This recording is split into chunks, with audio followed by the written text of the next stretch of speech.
Okay, good morning, everybody. I can confirm that the meeting is now being recorded and is live to the public. Over to you, Chair.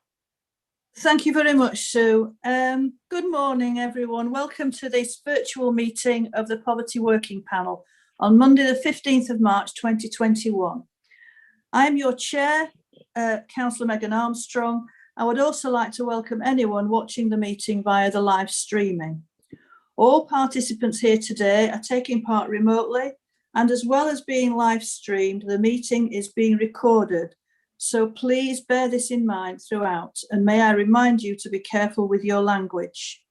May I also remind members that the Code of Conduct applies throughout this meeting. We also reserve the right to remove and disconnect any participant who is disrupting the meeting by whatever means. Please turn any telephone devices off or to silent. As with all meetings, we are dependent on internet connection and a power supply. In the event of a break in the internet connection or a power cut, please bear with us as we try to reconnect. If we are not able to reconnect after 15 minutes, the meeting will be adjourned and reconvened at a later date.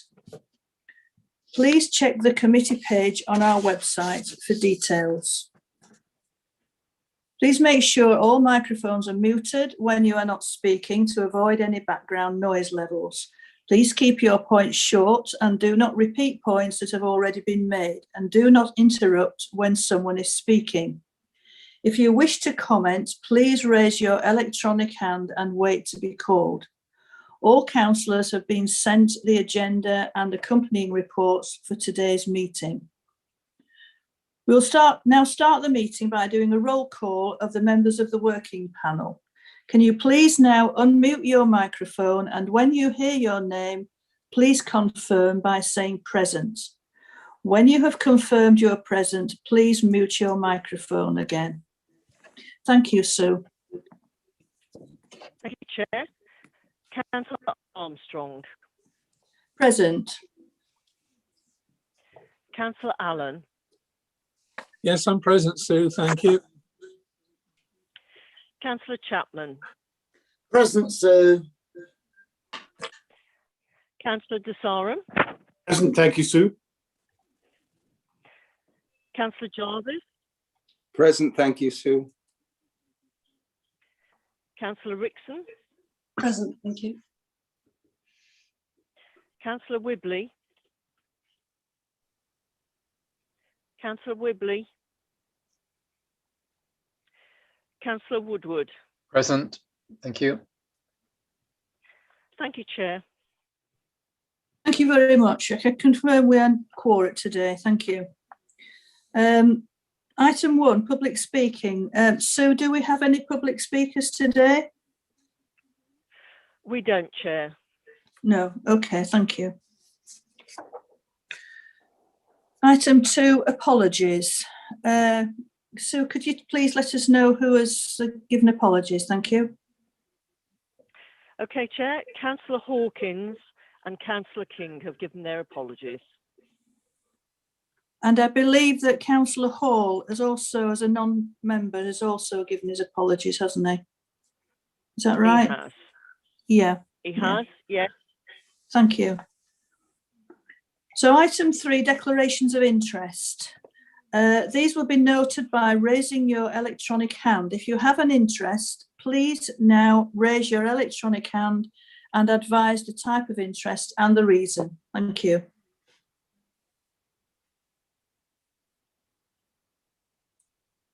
Councillor Allen? Yes, my church runs a local food bank. Thank you, Councillor Allen. Do we have any other declarations of interest? Can you see any others, Sue?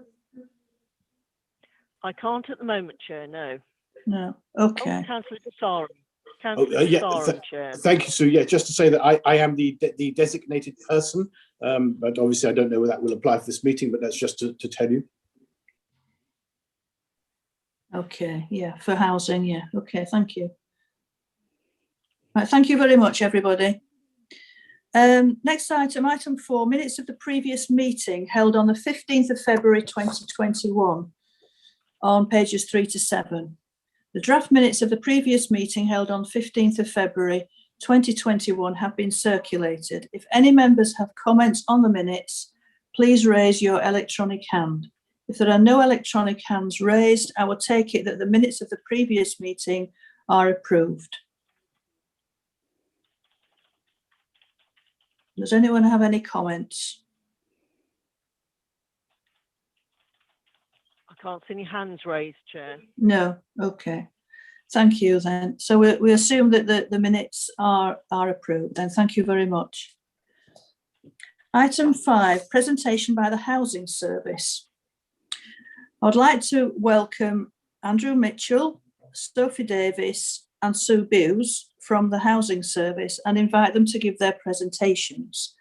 If members have any comments or questions, could I please request that you ask them after each presentation has been given? Thank you. First of all, though, I'd like also to welcome Joe Garfoot, Acting Housing Service Lead, who will give an overall initial introduction to our housing service. If you would like to introduce yourself, Joe, and set the scene for us, that'll be great. Thank you. Thank you, Megan. Morning, everyone. Lovely to see you all, although I can only see half of you today. Most people seem to have their screens off. Yeah, I'm Jo. Good morning, Eleanor. Nice to see some waves, thank you. Yeah, so I'm Jo. I am masquerading as Amy while she's off looking after baby Eddie. I've been here since September, absolutely loving it, working with one of the best teams I've ever had the pleasure of working with, which is fantastic. So today is specifically around the housing team's response to poverty within our communities, and we're working with our tenants. As Megan's already said, we've got 3 of our fantastic team here to do presentations for you today. So I'm not quite sure which order they're in. So I'm just going to say that Andrew will be talking about what we've termed the Magic Garage, which I think is like the best name for any service ever. So I'm really reluctant that we lose that. But basically what it is, it's kind of our response in quite a small way to trying to help people that gain a property with us, but then don't have any items to go in it. So perhaps they don't have a bed or a cooker or, you know, some of those rudimentary things that would actually make it much more pleasant for them to be able to move in. So that's kind of our response to that. So Andrew will be talking about that and how that's going. Sophie will be talking to you about the very early stages of what we're doing to get us toward that carbon neutral stance across our housing stock. So we're running a small programme at the moment, partially funded by the government, but we're using it very much as a litmus test to see how we get on with upgrading our properties to that carbon neutral position. So obviously that's going to have one of the largest impacts that we can have as a housing team on trying to reduce outgoings for our tenants. Obviously fuel poverty has hit the headlines a number of times, and by having most of our homes gradually over the next 20 years turned into sustainable energy, we hope to be able to massively reduce that potential for fuel poverty. So Sophie's going to tell you a bit about that. And then we've got Sue, who will be talking to you about what her teams do. Sue manages all the community-based teams. So they're the teams that go out and about working with directly with our tenants within our supported and sheltered schemes, but also much broader across with the community development teams. So she'll be telling you a bit about how we access and work very closely with things such as, you know, local food banks, the third sector, in order to maximise the offer that we can make to our tenants.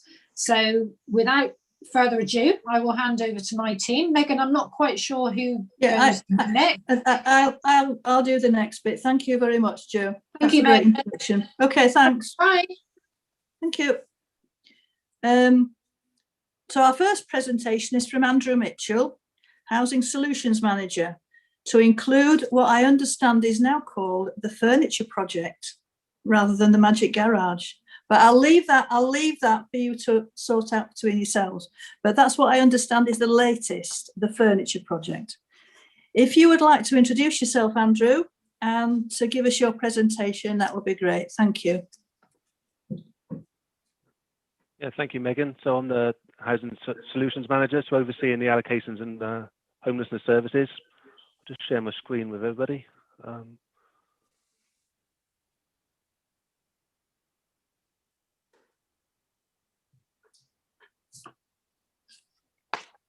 hopefully everyone can see that. So I've been asked to talk about a couple of the projects we have at the moment that are ongoing, that are some of the work that's being done around tackling poverty for the homeless population. There's obviously a very clear link between homelessness and poverty, especially for those at the real sharp end, such as the rough sleepers. I'll focus on two of the projects, Housing First and also the Furniture Project, aka the Magic Garage. I'll explain that in a minute. But first, I'll briefly discuss demand and a couple of the other projects we have going at the moment, and then obviously questions afterwards. So first of all, to show the demand, you can see on the screen at the moment, we've got two lines. These represent the amount of the numbers of people we've had to put in temporary accommodations. These are the people who have come from that absolutely need accommodation. We've got a duty to accommodate. The blue line is 2020. The orange line is 2019. So you can see a very, very clear difference in the 2 years. And the change really started back in March last year, which is when coronavirus first hit us. And the main reasons, a lot of it is linked. The rise is linked in main to the effect of coronavirus. The main reasons for the people we've had to accommodate this year, the main reason for their homelessness, they've either been rough sleeping or no fixed abode. And within that, we've had the everybody in scenario. We've also had a rise in people who are sofa surfing and unable to move around from property to property because of the restrictions. There's also been a big rise in domestic violence, so more domestic violence victims have come to us needing assistance, and also general relationship breakdowns. So those are the main reasons why we've got such a rise in demand this year. So first of all, a couple of the other schemes. First of all, the rent deposit and bond scheme. This is probably one of our main tools in tackling homelessness and preventing homelessness wherever we can. This is basically where we assist people from homeless situations into the private sector with a bond or a loan, and then work very closely with the tenant and the landlords or private letting agencies, and support them. That's the additional thing. That's why a lot of landlords and letting agencies work with us on this, because we continue to support the people once they're in. So you can see from the numbers there, 88 people assisted from homeless situations into the private sector in 2019 and 20, and 104 so far this year. And that's in a scenario really where it's quite a stagnant area, because there's been very, very few properties coming back onto the rental market. So that works well. That's one of our main tools. Another one that works well is Homemaker Financial Advice. So Homemaker are independent advisory group, and they provide all sorts of financial assistance to people. They provide budgeting advice, benefit advice, how to increase their income, and we also use them for assessing whether or not a move into the private sector is affordable. So a lot of people from our temporary accommodation who are looking to move on, we see what their affordability situation is like, and hopefully try and increase that if we can. That works well. One of the reasons why it works well is because it's independent as well. So the two main projects I've been asked to speak to you about today are, first of all, Housing First. So Housing First is a nationwide scheme. Basically, this is a scheme that aims to assist people who have no other options available to them. So it's rough sleepers who basically have got no other options. They've tried everything else and it hasn't worked out for whatever reason. They've been evicted from different projects, for example, and there's nothing else available to them. So it's quite a straightforward premise, really.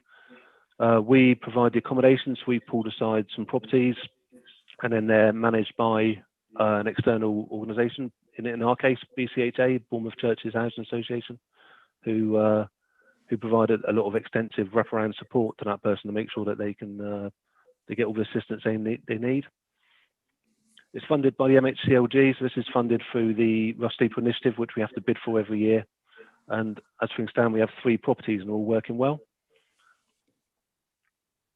So next stages for Housing First, we've got a bid in at the moment. We're waiting for a decision in April. We've bid to double the provision from 3 to 6, and this will increase our options for the rough sleepers who are out there who are entrenched, have got no other options available to them. We'll provide greater stability for them, and hopefully they'll sustain their tenancies, and it will be a good move for them. Graph at the bottom shows how simple it is really. Housing First is quite simply us providing the housing and extensive support being provided, so quite simple in its premise. Here's a couple of pictures, just some pictures of some of the properties that have been let out through the scheme. Obviously, we provide as much as we can because people will go in there with pretty much nothing. So that's Housing First. That leads us on very well to the housing furniture project, also known as the Magic Garage. I'll come to that. So this is basically, again, assisting people who are moving on from temporary accommodation. So people who usually the background could be rough sleeping, it could be domestic violence, they've had to leave everything behind. So they're moving on from temporary accommodation into settled accommodation, and they've got no means of furnishing the place. So it's quite simple. We just use any furniture that's been left around or we've had donated to us, focus very much on recycling. And this links in very, very well with a lot of the other agendas we have at the moment. So homeless strategy, one of our key aims is to set people up to succeed, give them as good start as possible. We identified previously that this is something that's, again, this is something that was born out of need really, because we're finding more and more people, we're moving on from temporary accommodation into our properties, just had nothing. And we don't want people using money that could be paid. We don't want people taking out loans. We don't want people going to loan sharks. We don't want people forfeiting their rents. So we've done this really through our temporary accommodation officer, whose main objective is to support people whilst in temporary accommodation. But this has sort of grown and grown. So this is something we've included in our homeless strategy as name. Also fits in very well with the climate change agenda, with the obvious recycling angle aspect of it. We don't want to have to get rid of loads of perfectly good furniture if it can be used, and we don't want people to have to buy it again. So very, very close link with recycling and climate change. And also the poverty agenda, obviously goes without saying, we're talking about people at the real sharp end of homelessness, people who really need assistance, and furniture poverty is a big thing at the moment. So all of these aspects trying to help that. It's not without its challenges. Storage, first of all. As I said, that's where the name of the Magic Garage came from, because our temporary accommodation officer, Lou, started off by gathering bits and pieces from here and there, donations or bits from other properties that were no longer needed, and keeping them in a garage. And started off with one garage, and I think because more and more furniture was coming out of it, everyone was just called it the Magic Garage. It kept giving, and more and more furniture kept coming out of it. But she's actually got 5 on the go at the moment. But garages aren't suitable long term, so we need to address that. Obviously, they're not designed for storage, so that's something we need to address. Also, transport and lifting, 2 linked things here. We can only do so much. Again, I'll stress that this is done on top of the everyday roles for people within the housing options team, in particular Lou. So sometimes we have to hire a man of a van to get the bigger items from A to B and get them in there. Also, we have to look at how far do we go to assist. Do we stick to furniture? Do we look at white goods? I mean, we have helped people with white goods in the past, and then obviously it goes further than that, with cutlery, etc. So a lot of things it's all, well, it's been going on for a while. We're looking to formalise it, and a lot of questions need to be asked. So next stages for all of the things I've spoken about. First of all, we've got a bid in at the moment with the MHCLG for the Rough Sleeper Initiative, and part of that bid is to include it's a double our provision for Housing First from 3 to 6. We've also looked at increasing resources for the rent deposit and bond scheme. I mean, staff resources and financial. And also we've had an agreement from the Housing Review Board for a new post to be employed to oversee the housing furniture project. That's 2 days a week. So that'll be, hopefully we'll be able to bring someone in soon who can solely focus on that and sort of take it forward. So thank you. That's it for me. Any questions from anybody? Yeah, thank you very much, Andrew. I was going to say, if anybody has any questions or comments for Andrew, I'd just like to invite, first of all, non-members to speak. If you can raise your electronic hand, please. And then once non-members have spoken, I'll then invite members of the panel to speak. Thank you.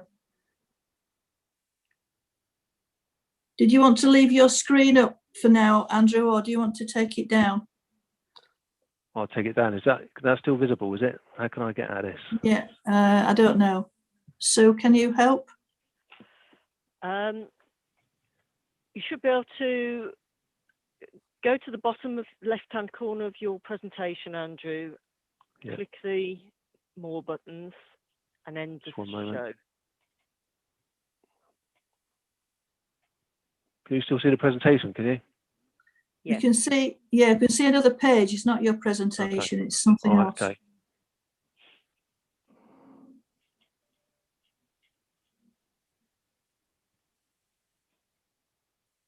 I'm sorry, I can't see how to come out of this. Just one moment.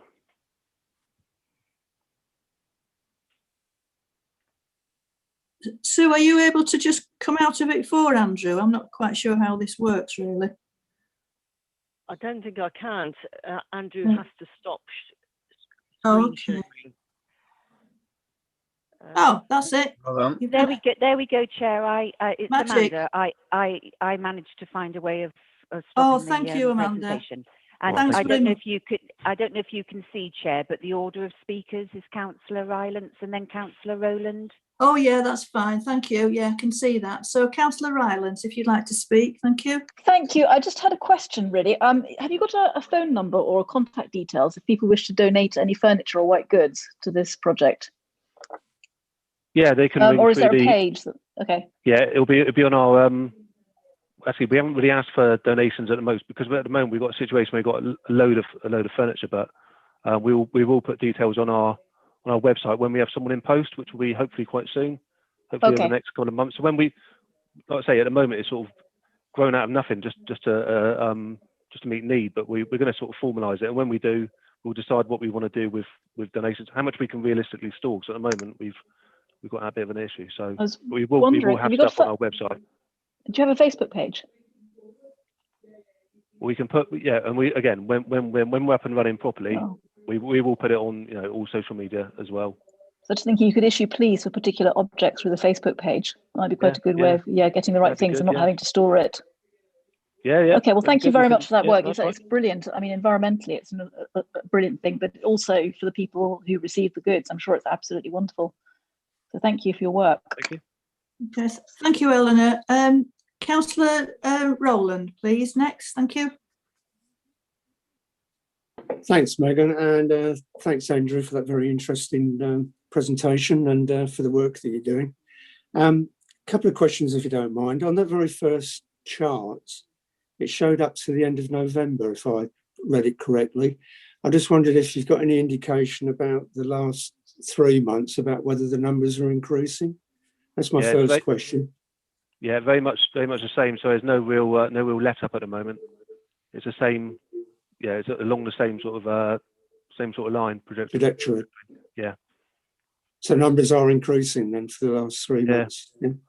Yeah, we're up to about 45 people in temporary accommodation at the moment. That's a number of different formats. We've got people in our own stock, people in private sector lease properties, people in our HMO, and people in a supported project, as well as people in bed and breakfast.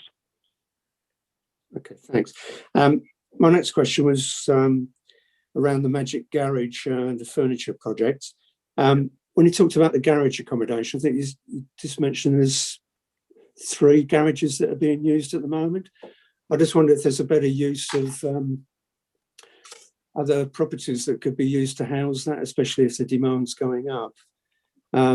Just occurs to me that with staff working from home, which is likely to continue for the foreseeable future, we must have space that could be used within existing EDDC buildings.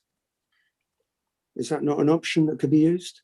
Yeah, certainly. We're looking at, again, this is something that's sort of grown and grown and got, I say, out of hand. It's a good thing in a good way. So yeah, we're looking at when we get somebody in, which we're doing a recruitment for very, very soon. We will be looking at different storage options, and again, with the change in the way a lot of properties around are being used and will be used in the future, we can hopefully make some better use of that. Okay. Just final question, if I may. Just talking about the white goods, presumably there's an issue about electrical safety certification on any sort of goods like that. Yeah, well, our temporary accommodation officer at the moment who deals with that is has got a qualification in PAT testing. So. Oh, great. Okay. Yeah, so obviously that's something we have to be very, very aware of. Okay. Thanks. Thanks, Andrew. Very kind of you to answer those questions. Thank you. Okay, thank you. Okay, I've got Councillor Howe next. Thank you. Thank you, Mike. Thank you. I suppose the ones, I'm worried about all of them, don't get me wrong, but the ones that most concern me as a councillor is those residents we've got in bed and breakfast in particular. Because usually the bed and breakfast is the worst for someone living, if you get my meaning, in those that temporary accommodation. I'm just wondering, do we know how many we've got, and what's the average time we put people into the bed and breakfast accommodation? How quick are we getting them out, sort of thing? Because obviously there's a large financial impact as well for us housing them in bed and breakfast. So it's a twin-edged sword, if you get my meaning. Yeah, we've got approximately 25 at the moment in B&B, and that's a combination of families and single people. Like I say, they're the ones we focus on moving on as quickly as possible into other forms of temporary accommodation or into alternative property. The difficulties we have at the moment is we're facing a difficult situation with moving people on. We've got a lot of supported projects, and the private sector we're finding really hard to get people into because of the situation due to COVID, really. And we do focus. It's one of our priorities, moving on people as quickly as possible. Certainly out of bed and breakfast. It's a bit of especially for single people, we've got a bit of a process where people can start from bed and breakfast and move into our HMO and then move on. So it is obviously we're very aware of the cost implications as well. It's not ideal for anybody. So it's just at the moment it's meeting a need, and when we have to hire someone, we have to hire somebody.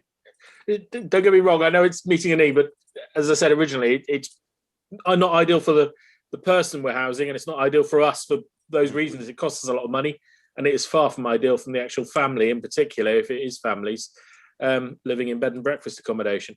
I suppose the question comes, are they centred around the places we would expect them to be centred, i.e. Exmouth, Sidmouth, the larger conurbations, or are these people more scattered throughout our district in our countryside locations as well? Or is it, you get what I'm asking? Yeah, it could be. I mean, it could be anything. It could be any reason. Again, there's a lot of stuff you can't really plan for too much. Like I say, a lot of people in temporary accommodation at the moment are victims of domestic violence. They can be from any area outside East Devon as well. So we've got a lot of people at the moment who we're accommodating who are, in that sort of scenario. We've got a few people who are accommodated. I think about 5 at the moment due to emergency prohibition orders. This is where the properties have been deemed unfit to live in. So these are things sometimes we just have to react to, and that's why, unfortunately, numbers are higher than we would obviously like. Don't worry, I'm not criticising you anyway. Don't get me wrong. We need that understanding so that if we're, from my point of view, I'm on the planning committee and things like that, and if it's spread across the district, we need to be trying to find that accommodation, that affordable accommodation one way or another, so we can keep pushing the right direction. But thank you. Yeah, thank you.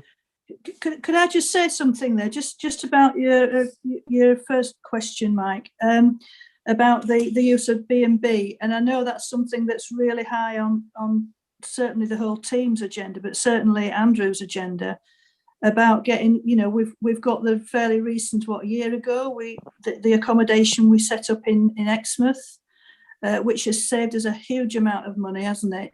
How many beds are in there? Is it 12 beds we've got in that one? I don't want to say the address in case. No, we've got an HMO with 8 rooms, which again was 8, something we purchased with right to buy money, which is a more sustainable option for people rather than bed and breakfast for single people, and also get support while they're in there. Mm.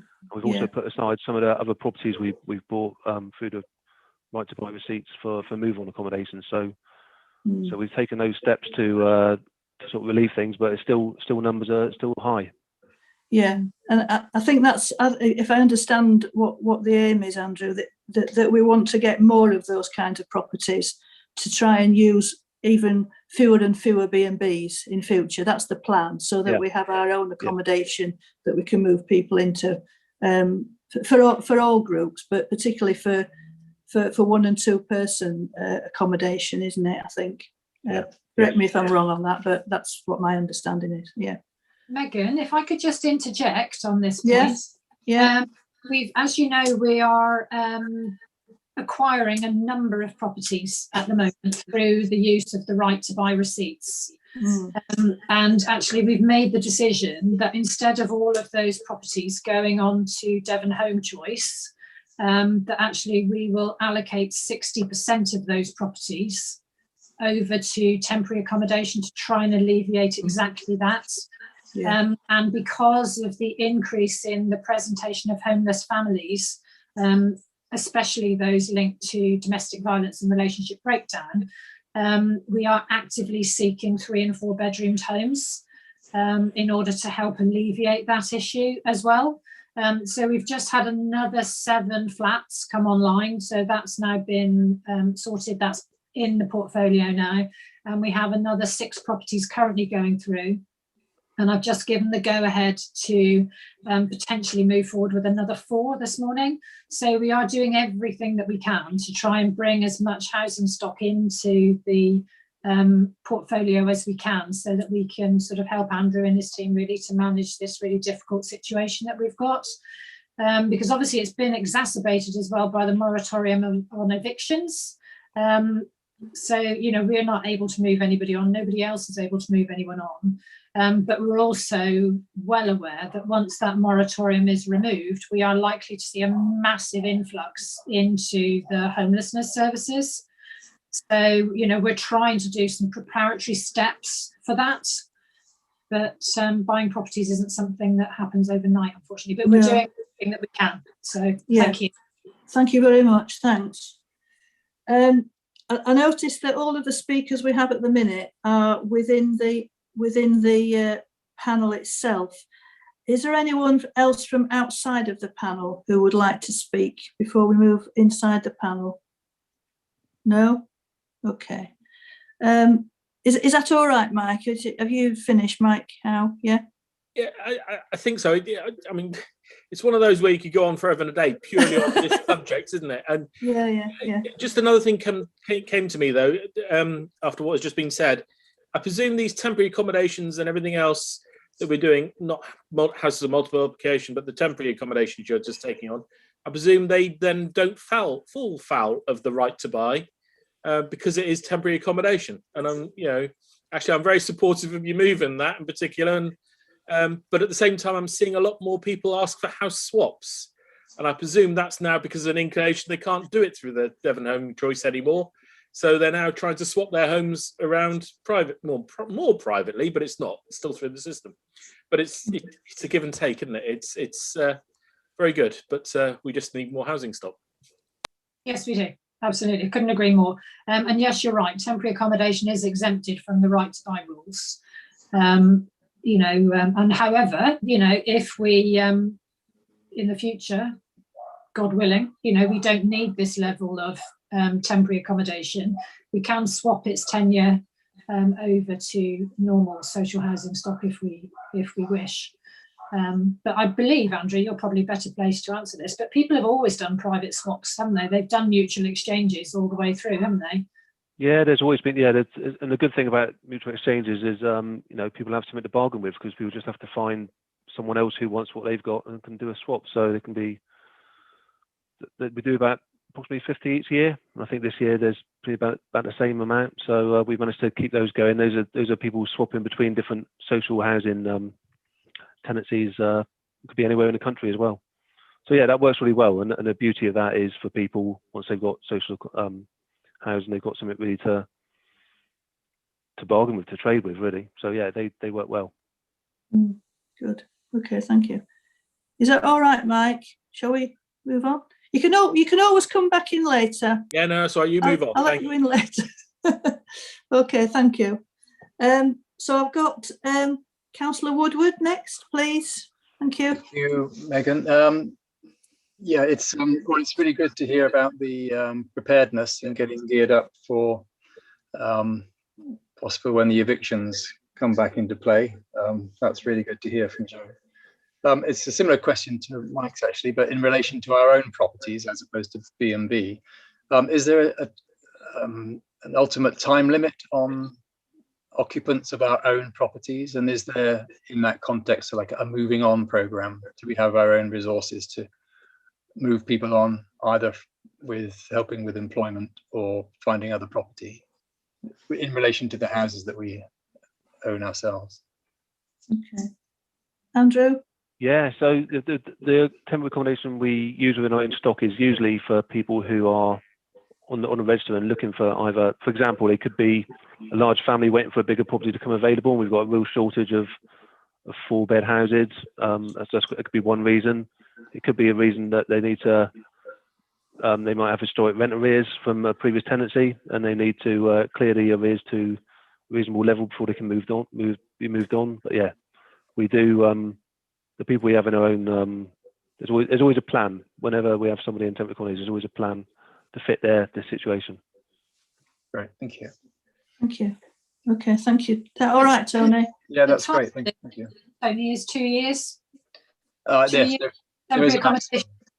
Yeah. And we do like to try and move people on into permanent tenancies, because obviously they have more security of their tenure. Temporary accommodation has slightly more disadvantages to a tenant than a secure tenancy would. That's great. Thanks, Joe. Thanks, Andrew. Okay. Thank you, Joe. Andrew. Councillor DeSarum next. Thank you. Hi. Good morning. Thank you, Chair. Andrew, that was a very helpful presentation. I just have a very couple of quick things to ask following on from that. You said you put the bid in to double from 3 to 6. My first question is how successful do you think you're going to be? And my second question is around rough sleeping. How many people would you say rough sleepers have suffered from domestic abuse? Because I note on our service planning version that we're going to produce, item 10 is prepare for the implementation of the Domestic Abuse Bill 2020 and participate in countrywide activities that support those who suffer from domestic abuse. So I wonder, I'm not sure whether you are best placed to answer that, whether the rough sleepers you found have actually suffered from domestic abuse, in which case we can update the feedback into the Domestic Abuse Bill so that we can contribute to that. So those are my two very quick questions. Thank you, Chair. Thank you, Bruce. Andrew? Yeah, so with the rough sleepers, no, it's not really the people we have rough sleeping at the moment. I think there's about 3. We've got 2 long-term entrenched people and one other at the moment, who's a more recent case. They're not really victims of domestic violence at all. Usually, if people are victims of domestic violence, they'll contact us and go straight, directly into safe accommodation we can provide. And that's one question. The other question was about the bid. Was it how successful do we think we will be? Hopefully quite confident. We're just basically what we're bidding for with increased funding to provide the extensive support for Housing First. So we can do our bit and pull some properties. But yeah, we're quietly confident we'll get the increased money. I think we've made a good case for more funding for that particular project. Thank you. Thank you. That's very helpful. Thank you. Okay. All right, Bruce. Thank you. Councillor Chapman. Thank you. Thank you, Chair. Thank you, Andrew. Well, I'm delighted to hear we're doing more about domestic abuse. I don't know an awful lot about it, but I know the government has put money aside for the victims of domestic abuse, which East Devon could apply for. And I don't know if there's a capital amount that you can get, perhaps to buy another property somewhere. I don't know if Andrew's got any update on this. But that might be helpful, Chair. Thank you. Okay, thank you. Andrew, do you have Andrew or Joe, any comments on that? Thank you. Yeah, well, certainly any money that's available to be bid for in this area, we'll certainly do what we can. We can demonstrate a real need. We can demonstrate what we would do with it, and yeah, any money that's becoming available, we'll certainly bid for in this area. Yeah, excellent. Thank you, Andrew. Chair, I could perhaps add to that. The domestic abuse bill that's coming out, the government have recognised that there's increased responsibilities for local authorities. And I think it was last week or the week before, we were notified of an allocation to East Devon, which was £32,000 for next year, which will be a drop in the ocean. As you've heard from Andrew, some of the issues that we're having to contemplate. And I believe that part of the requirements of the bill is for the county council as the upper tier authority to produce a domestic violence prevention strategy. And we will, of course, be working with county colleagues on that document, and we'll probably bring that to either the Housing Review Board or Cabinet as appropriate. Thank you, John. Thank you very much, John. Okay.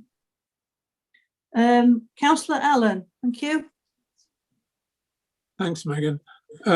Andrew, that was a fascinating summary of everything you're doing. I love the magic garage idea. We tried it in our church in Honiton, and we just ran out of capacity to store everything and move everything. So I'm glad that it was picked up by East Devon, but you're hitting the same problems, and I wish you every success.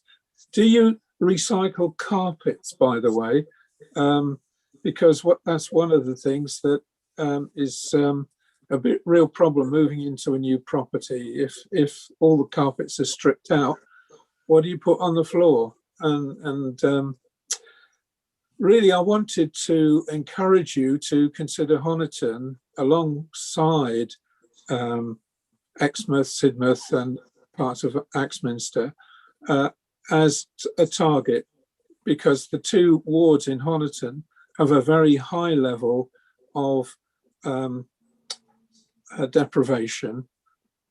The last thing I'd like to ask is, actually, from all the housing team, what do you forecast is going to be the increased demand when the how can I put it? When the moratorium on rent and rates ends, how are we forecasting what the demand is going to become in, let's say, the middle and last quarter of 2021? Thanks ever so much. Okay. Okay, thank you, Mike. Andrew. First one was carpets. Yeah, we do try and keep carpets in properties that are about to be let, especially if they're for people from homeless situations. The only time they're really taken out in such circumstances is if they're completely trashed, but we have helped people with financially or otherwise by with carpets, because we acknowledge that is one of the key areas where people need help setting up. Secondly, yeah, Honiton's very much, yeah, there's just as much going on in Honiton as other areas. I think with areas we've what we're doing to help, and maybe we can have another discussion about that if you like outside of this, if there's a concern of a particular need. But yeah, Honiton's very much included in all the work that's going on. And the third question, my forecast, well, we're working with the local letting agents as much as we can to because obviously we work with them closely to get people in through the rent deposit scheme and with the support we provide. We're working with them to understand any cases that might be coming up, and obviously people can let us know when they're going to be evicted. But there's no real number at the moment. But it will have an impact on us, and we'll just need to be as prepared as we can to between now and then, and try and find out as much as we can, and find out as much information about who is going to be affected by it. I think that was all your questions. I think I captured them. Thank you, Andrew. Mike, I did can you want to co- come back on anything? Yes, if I may. I just wondered if you'd been liaising with the finance team with regard to how much is current rent arrears, or not rent arrears, but the rates arrears in particular, and whether they're going up or down as a means of forecasting what the demand is going to be. I'm also aware that we've abandoned the housing company, and we've got quite an urgent need to make sure that our housing accommodation purchasing pattern is much better. And I'm glad that Joe Garford is mentioned some of the good ways in which we're improving that. But it's clear that we're going to need an awful lot more of the right kind of properties over the next 2 or 3 years. Thanks a lot. Thank you. Thank you, Mike. Have you got any further comments on any of that, Andrew or Joe? Not for me, thank you. But if anyone's got any questions at any Can I time, pick up on? Yes, John, I was going to bring you in next. Yeah, thank you. Yeah, if I might just pick up on one or two of those things. Megan, you'll remember we had a service planning day a couple of years ago, I think it was now. And one of the things that our staff were reporting to us, which gave rise to the garage concept, was the fact that so many of our tenants, they move into the properties that we let to them with nothing, as Andrew's described. But also when we've done follow-up visits, perhaps visits we do to see that tenants are settled in, sometimes many months later, our staff are finding that many of our tenants have still got literally nothing in their homes, and this is, well, we found it just unacceptable as a housing service, and that kind of led to us setting up our own furniture projects. We'd used other people's furniture projects before. I think Turntable in Exeter was used, but we felt the need to set up our own. And the other thing I just wanted to say is, Andrew's touched on just a relatively small amount of work that him and his team do. I would argue it's perhaps one of the most important things that this council does in terms of providing homes for people, sometimes, as you've heard, literally without any roof over their head whatsoever and no prospect of assistance. And one of the things I've been immensely grateful for to Andrew and his team is how hard they've worked during this period where we've seen an enhanced level of homelessness for a whole variety of reasons, some of which are related to the pandemic, but they also deal with immensely complex situations where people aren't just without a home, but they've got perhaps mental health, they've got physical health, they've got addiction problems, a whole series of things that's probably led to their lack of ability to secure their own property. And so Andrew and his team have worked tirelessly to get solutions to some very, very complex problems. And as you've heard, we don't just leave people in properties. We try to make sure those tenancies are sustained, because there's always that risk of a revolving door where people fail in new tenancies and become homeless again and they're back in the system. So we try really hard to ensure that tenancies are sustained nowadays as well. So thank you, Andrew. Thank you. Team. Thank you very much, John. I echo all of that. Joe, I think you've got your hand up. Is that, do you want to speak? Yes. Thank you. It was just to sort of answer a little bit of something that Councillor Allen was saying about, yes, we definitely need more social housing stock. What was called the housing company TAF has now morphed into something slightly different, and it is looking at exactly that. What are the next steps that we need to make as a local authority in order to grow our housing portfolio? I would say that, housing are doing a huge amount to support that work, and also in the background to allow a level of preparedness for the levels of work that needs to be done on our current stock holdings. So we're just about to undertake a massive stock condition survey, which will lead into all of those elements of the work. But yeah, there's a huge appetite across the whole of the council that we should definitely be growing our housing portfolio, more specifically around the social housing now rather than the affordable, because we realise that for an awful lot of people, affordable actually isn't all that affordable. So yes, lots of work going on for that. Thank you. And huge echoing to Andrew as well. Although I'd have to say, I haven't seen him for a while. He's got a beard. Didn't have a beard the last time I saw you, Andrew. One of the joys of lockdown. Yeah, thanks, Andrew. Thanks, Jo. Thank you. Who else? Do we have someone else? Councillor Rylance, I think, back outside the panel. Did you want to speak? No, sorry, probably a historic hand, Chair. Sorry. Oh, right. Okay. If I've got a hand up. So can I just ask if anyone else has any question, anybody at all has any further questions for Andrew before we, Councillor Jarvis. Yeah, thank you. Thank you, Andrew. That was fascinating. And like everyone else, most of my questions have been answered, but it's in regards to the furniture project. Do we have a cap on how much we supply? That's the first part of the question. And the second one is, if we don't happen to have something in stock, such as a washing machine or whatever, will we go back and provide that later when we have one that's adequate?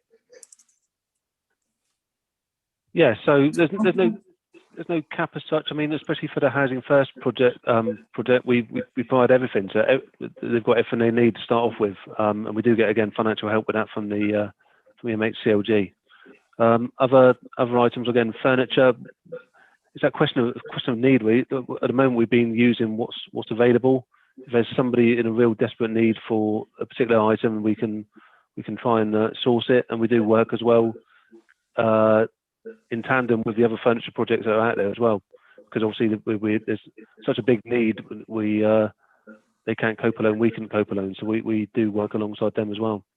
White goods is certainly something where it's a bit of a question, because obviously they're more expensive, and sometimes we can assist people with that, with those depending on their circumstances.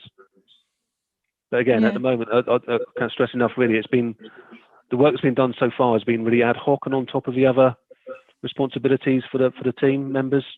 In particular, our temporary accommodation officer, whose main responsibility is to support people in temporary accommodation, which is hard enough because it's hard for people to sustain. There's some people with some challenging issues as well, and they do find it hard to sustain that accommodation. So that's the main focus of her role, and then preparing people to move on. So this is something that's really grown out of I say nowhere, but it's been a situation for the last couple of years. It's been addressed. We've been doing bits and pieces, but it's just more prevalent now, and something we don't want to formalise.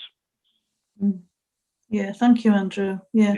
And just to echo what John said earlier about the support that people need, I know that you and your team have often said you're like social workers often. You sort of do a social work role. It's not just a housing role. It embraces all kinds of issues and concerns that people have, and it's an ongoing support that they need, isn't it? Either from ourselves or from other organisations. So it's an uphill task, really. And thank you. I thank you as well very much, you and your team, for all that you do. Much appreciated. So do we have any other questions? Let me just have a look. I don't think we've got anyone else for Andrew, but thank you very much, Andrew, for all of that. And are you going to stay with us for the rest of the meeting? Yeah, I'll stick around. Yeah, thank you. Lovely. Just in case somebody suddenly remembers something they haven't asked you. Yeah. And again, they can always contact me if they think of something later on. Yeah. Okay. Thank you. Thank you. Thank you. So thanks. So we'll move on to our second presentation. Is from Sophie Davis. And Sophie, just correct me if I've got your title not quite right. Housing Business and Customer Improvement Manager, to include the Green Homes Grant Works and fuel poverty. I just want to explain at this point that actually Graham Baker, the Housing Property and Asset Manager, was due to give this presentation, but he has had to attend a long awaited appointment to do with one of our tenants at short notice this morning. So I'd like to thank Sophie very much for standing in for him, and I'm confident that she will do a great job. So if you'd like to introduce yourself, Sophie, and to give us your presentation. Thank you very much. Thank you, Megan. Yeah, you're correct. So I am Sophie. I am the Business and Customer Improvement Manager here at East Devon. I work inside our property and asset team. So I work very closely with Graham, and I work very closely on the Ian Williams contract as well. So we've been working really hard on the Green Homes project recently. And I just want to give a bit of a presentation, an update of where we are and how we see it moving forward. So I will attempt to... Sorry, Sophie, could I just stop you? There's some interference. Has somebody got not muted their microphone, or is it coming from yours? It might be in the background because I'm sat in the office at the moment. Oh, okay. But yeah, I've been on appointment. Just carry on then. So I'm sat in the office. So if at any point you can't hear me, just let me know and I'll try and run into another room. All right, thank you. Okay.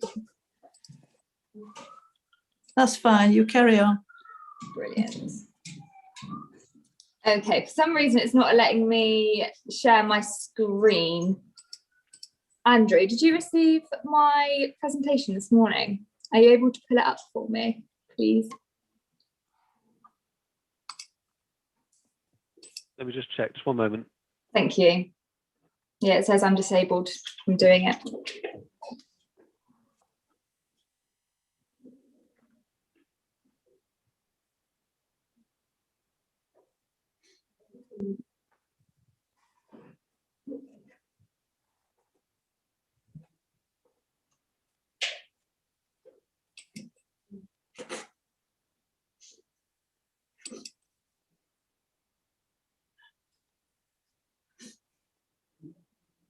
Any joy?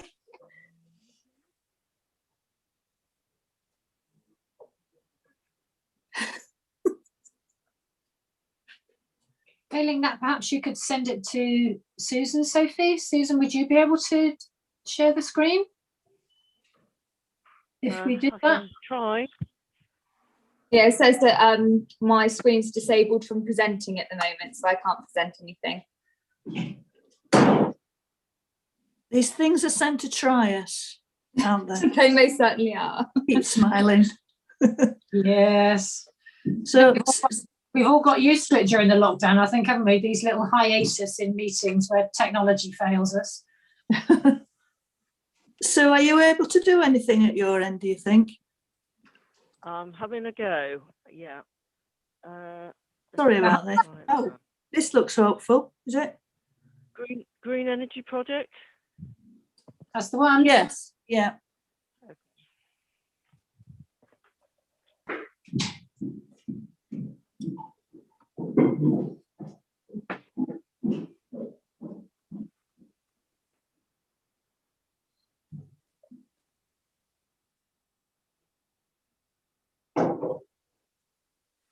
Fab. So I can't actually see the presentation at the moment. I can only see the yeah, same meeting here. invite. I don't know if that's I don't think I can do anything else at the moment. Is Andrew able to do it? We asked Andrew, didn't we? Andrew, are you able to set it up for Sophie? No, I'm afraid not. No. Just trying to find it a minute. I'll keep working on it. Hold on. Thank you. Sorry, it says my screen's disabled, so I don't know why it's not letting me do it.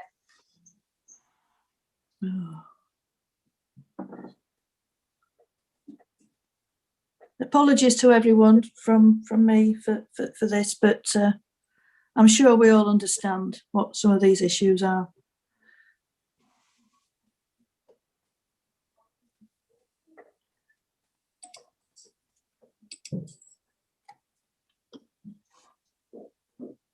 Did we want to see if Sue can share her screen and do her presentation whilst Sophie works out how to do it, perhaps?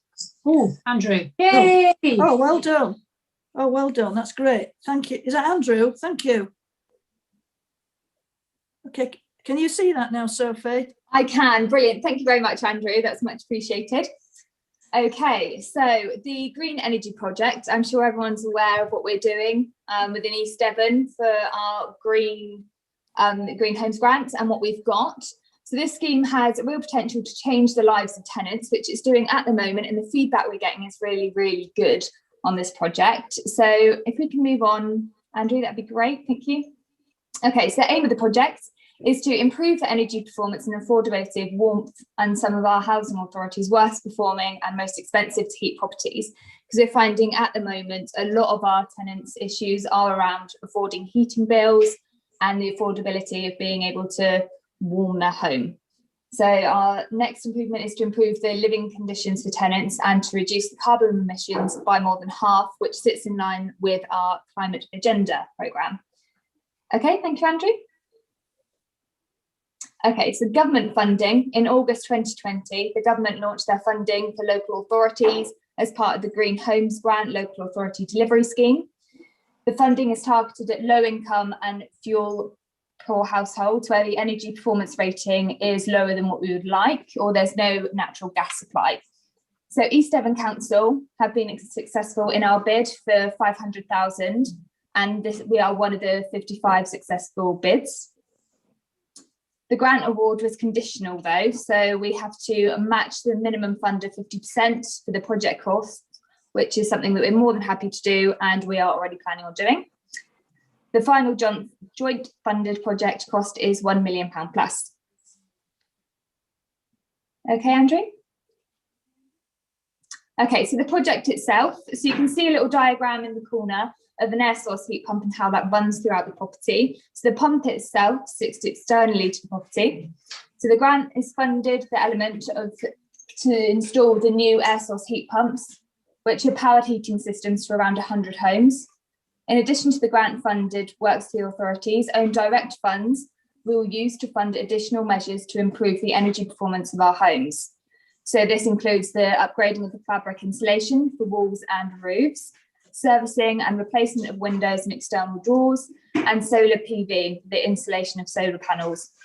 So this all sits in hand with the air source heat pumps to ensure that they're working to their maximum capacity with it, which they should be.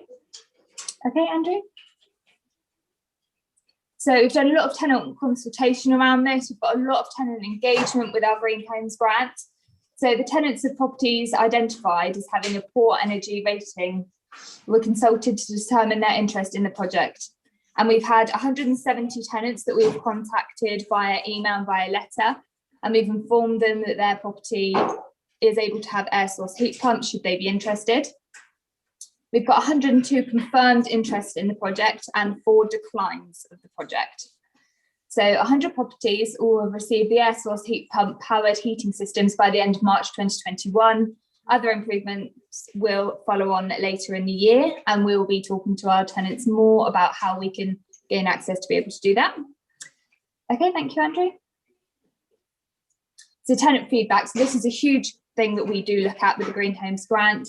It's really important for us to gauge on how it's working and how the air source heat pump is making a difference to tenants' lives and affording their day-to-day bills with heating and gas. So feedback from the tenants that we've received, so this is only 4 of them. We've received a lot of feedback. I'd say about 30% of some of the air source heat pumps that we have already installed. So we're getting stuff from tenants saying that they're finding the properties are now warm and a lot of the damp issues that they were experiencing previously have gone.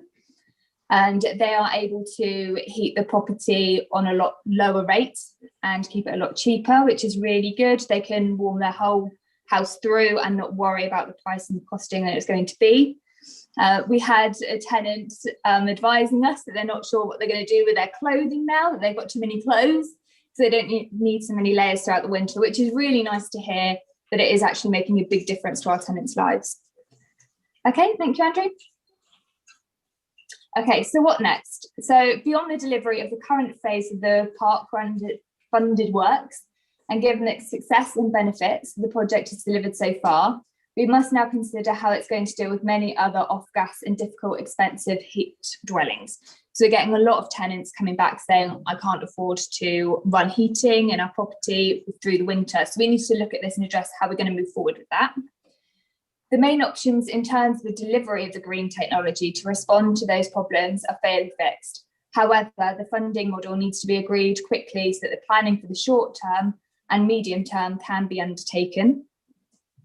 The two main options for the funding of the type of work are EDDC are to directly fund the installation and costing for the work and recover it as part of the investment via the renewable heat incentive feed-in tariffs over the next 7 years. EDDC then part fund the work, so the investment partner funding approximately 50% of the upfront costs, but with the feed in the tariffs being paid to the investment partner during the term of the RHI. Okay, thank you, Andrew. Okay, so in line with our climate agenda, our target is to be completely carbon neutral by 2040. Okay, brilliant. Thank you, Andrew. I believe that's the end of our presentation. It is a real quick presentation on where we are with the Green Homes Grant, as it is still ongoing at the moment. So to date, we have installed around 50 to 60 air source heat pumps. So the project is going really well. We're getting some great feedback from our tenants and from our contractors as well on how this is moving forward. So if anyone's got any questions at all on the Green Homes Grants, then let me know. Thank you very much for that, Sophie. Very, very interesting and really useful for all of our different agendas in the council. So if anyone has any comments for Sophie, any non-members of the panel, first of all, if you'd like to raise your electronic hand, please. Right, first of all, we've got Councillor Arnott. Thank you. Thank you, Megan. Apologies that I can't be seen, which might be a good thing, bandwidth problems. Well, Sophie and Megan, this is fantastic news. I must admit, I hadn't got a clue about this. So, Sophie, is what we're saying that between August last year and this March, or the end of this March, we're hoping to have done, was it 102? No, that's the survey, 100. 100 yeah. will have gone in, which is amazing. I mean, just want to say huge congratulations, because that is brilliant use of that Green Homes Grant for local authority. Can you remind me the name of that again? I wrote down Green Homes Grant Local Authority Delivery Scheme. Is that right? Yeah, so it's part of the Green Homes Grant Initiative Fund from the government, but we're calling it the Green Energy Project within East Devon. Yeah, no, well, good. Yeah, you should write the government's branding. Well, nothing to comment other than completely wonderful. I mean, I was involved in building a youth centre, preschool scout centre we have in Colleton, and we've had air source heat pumps on there for 10 years. As it happens, we had a bit of trouble in the very, very, very cold weather. So that's something to watch out for. But I'm sure the technology has come on in those 10 years, if I know it has already. And as everybody, as you know, committee members will know, it doesn't completely eliminate energy costs, because of course you need some electricity to drive the pumps in the first place. But once that's happened, it's a genuinely green solution. I noticed in another part of one of your PowerPoint pages, there was mention of solar PV as well. Just wondering how we're doing with that and what plans may be for that. Thank you. So at the moment, we're not doing anything on our solar PV. We hope to introduce that later on in the year, but at the moment we're solely focusing on actually getting the pumps installed and getting them up and running, and then addressing each property as what we can do on the properties to enhance the working of the air source heat pump to ensure that it is working completely efficiently. But we will be doing that hopefully in the near future. Could I interject? Yes, sorry, yes. Sorry, you keep moving around on the screen. Sorry, Paul. Yeah, this is very much us. And thank you, Sophie, for stepping into the breach. Bless you. Much appreciated. This is the first step. This was almost like a taster programme that central government offered out to local authorities. We were one of only 55 local authorities that actually were successful. But this is a precursor to the 22 billion that is going to be offered under the Social Housing Decarbonisation Fund next year. So this is us trying to position ourselves ready to be able to put in a really strong bid for that. Obviously, we have this very laudable intention to make all our housing stock carbon neutral by 2040, and that is going to cost millions to do that. So that's another instigator for us doing the stock condition survey, because we also have to ascertain whether all of our stock is actually suitable to be made carbon neutral. We might have some that are not economically viable to be made so then we will have to make some decisions about how we manage that. But our intention is to try some of the biggest green energies. So obviously the air source heat pumps. We also want to run a test of ground source heat pumps. We're also going to be doing the photovoltaics, the solar panels, so that when we do the bid next year, we will be able to evidence experience of delivering these green agendas and getting good outcomes. So, but Sophie's quite right. At the moment, we're working against very, very punitive timescales to deliver this project.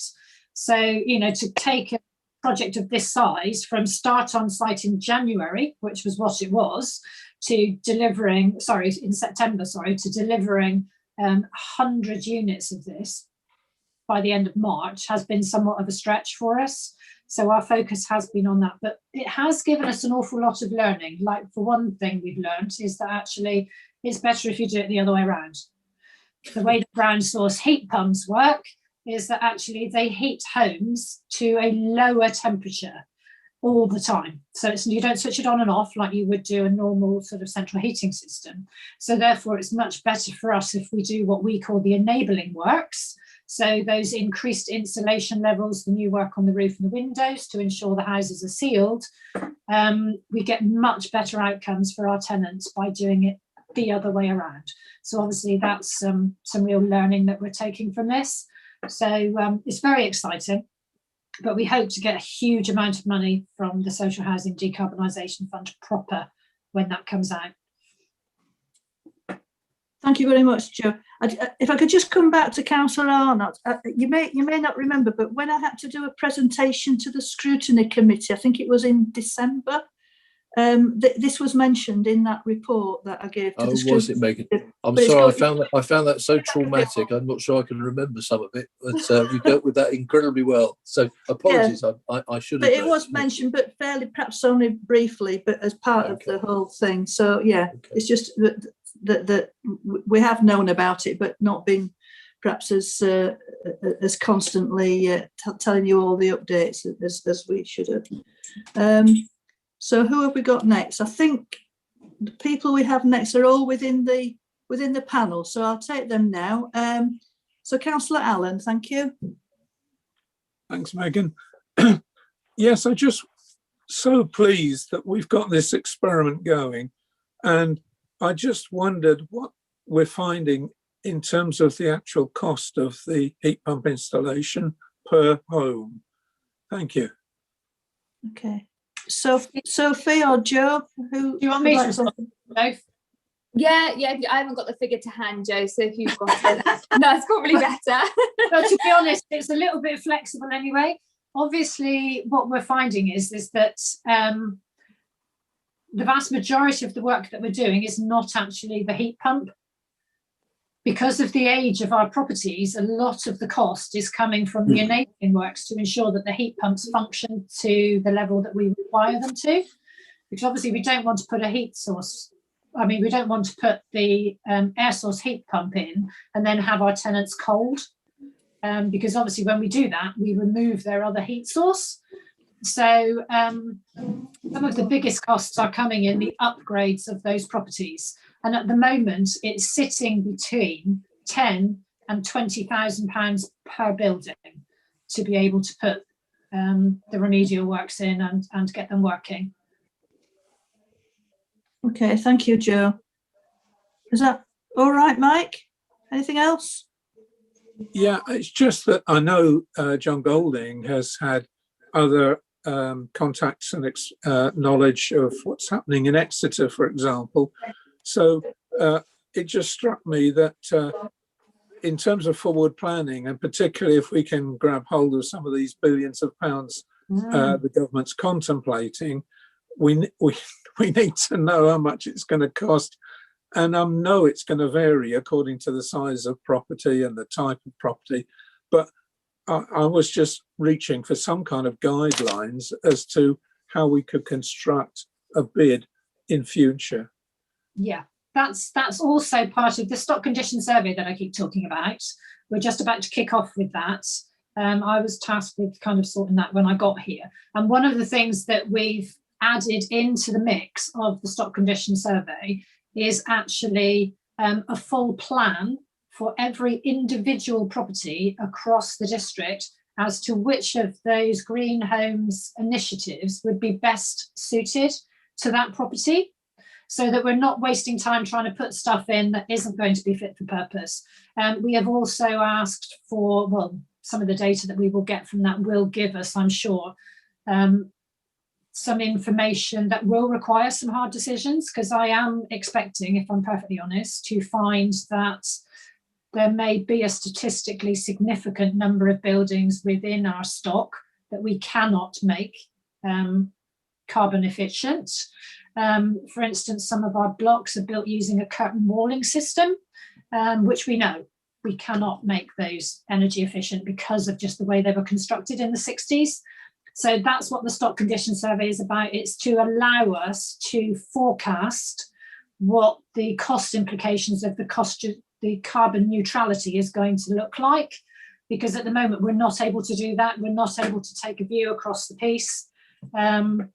And we need to be able to do that, because this is going to be the biggest cash spend that this council will have seen in decades, probably in its lifetime, as it will be for every other local authority and every other social housing provider. But in order that we can plan for the next 20 to 30 years for our spend, then we're trying to get that sorted via the stock condition survey. It will give us all the data we require, she says, hopefully. Thank you, Jo. Anything else, Mike, before we move on? No, that's fine. Thank you. Okay, thank you. Councillor Rickson, thank you.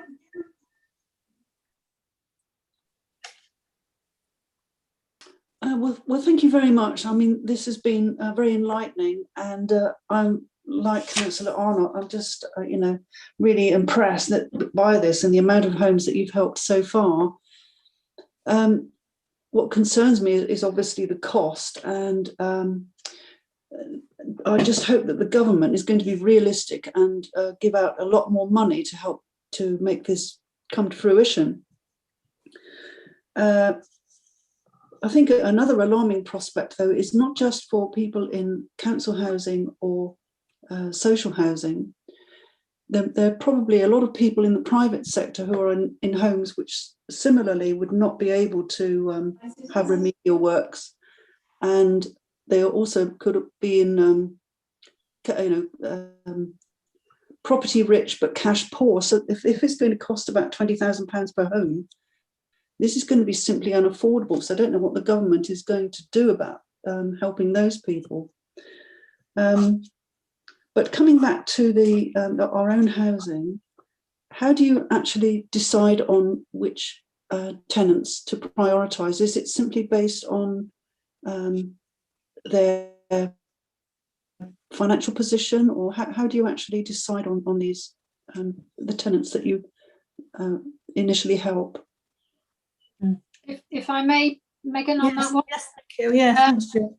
This Green Homes Grant money was given with a full set of criteria for the buildings that we could actually install this. Yeah. So basically that was linked to the EPC levels, so the energy performance certificate levels of those properties. In this first instance, the government wanted us to basically sort of help the people that are in the worst possible position. So we were tasked with only offering it to people whose EPC levels on their house was below a G. So that was the stance that we took. We looked through our property portfolio and we looked at those ones. We also, as a local authority, took the position of, as Sophie alluded to in her presentation, prioritising people that were still using solid fuel, which is known to be considerably more expensive than any of the other ways of heating their homes. So those were the stances that we took. We used the criteria that were within the bid, but then we also applied an additional one for ourselves to say, well, actually, we would definitely prioritise those homes that are still using solid fuel to heat their homes. And then we canvassed, as Sophie pointed out, 170 homes across the district that fell into that criteria, and we received positive responses from 102. So we've basically taken the 100 homes from that pool. So are you going to go back to the ones who initially have refused and sort of explain to them about the benefits, perhaps even get some of these lovely comments from people to say how much they've benefited? My second question comes back to your comment about if we can't make some of these homes carbon efficient because of the methods of construction at the time, how many properties do we have in that category, and what are we going to do about these? That we don't know that information at the moment, because that will come directly as a result of the stock condition survey, and especially around the additional elements that we've added into that around the performance of our buildings with regards to whether we can make them carbon neutral or not, whether it is affordable to do that. Because obviously, if we're talking about taking from a standing start, really, the same as every local authority, we will be taking 4,500 homes from their current position to carbon neutral. So if there are elements of our delivery that cannot be made carbon neutral, then we have to make some of those decisions. But it will not just be done. We won't be making people homeless. We won't be just knocking down homes willy-nilly. There will be it's what's called estate regeneration, stock regeneration. It is a standard practice amongst local authorities that this is what happens. Normally what would happen is that we would hold void properties, and then we would move those people that are in properties that cannot be economically made to either fulfill local, current building regs, etc., or in this instance, carbon neutral. So it's basically that we move people around the stock in an organised fashion with their agreements, and we regenerate our stock. That's why it's going to take probably 20 to 30 years to do it. It has to be done in a very planned, very strategic way, and it has to be done in full consultation with our tenants. So I'm fully expecting that once we've got the outcomes of the stock condition survey, that we will, certainly my desire would be that we would add some additional tenant participation forums into the mix so that we can discuss exactly these issues with them. So, and as for the other people that the remaining 70 people then in those lowest possible homes, as far as their heating bills are concerned, we're in a little bit of a catch-22 in that we were only funded to deliver 100 housing units of this. And that's cost us, will have cost us 1.2 million by the time we finished. So obviously the rest of the stock will now happen incrementally as we get the money to be able to afford to do so. Obviously, as I say, we will be bidding for a large tranche of money through the Social Housing Decarbonisation Fund, but there also has to be an awareness that for the most part, we will have to match fund whatever they give us. So if they give us 20 million, then we have to match fund probably with another 20 million. So it's not a get out of jail free card. We're going to have to make some hard and fast decisions about where we want to prioritise our spend for the next 20 years. another thing about this, of course, is that if we manage to take these people out of fuel poverty, this is going to enrich their lives in many other ways. Absolutely. Because they're presumably the ones who are possibly going to food banks as well, and unable to make the choices that most of us take for granted. And so this is something that is just wonderful. It really is. It really is wonderful. And actually, as a housing team, it's just so lovely to do something that gives such tangible benefits to so many.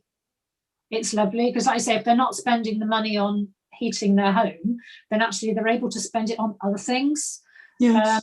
And some of the comments that we've had from tenants has just been astounding. You know, people that have had to just heat one room can now suddenly use the rest of their house. You know, it is life-changing stuff. It's fantastic to be a part of it. It's a really exciting time to be working in housing with all these new initiatives coming up.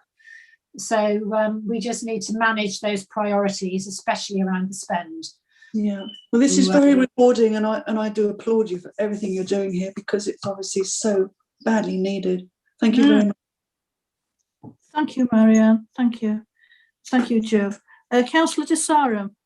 Oh, thank you very much, Chair. Yes, I was with you at the attending at the scrutiny meeting. So yes, I did recall what you were saying, but I wanted to focus today on say how pleased I was that since 2017 the scheme has emerged from Rodney Close.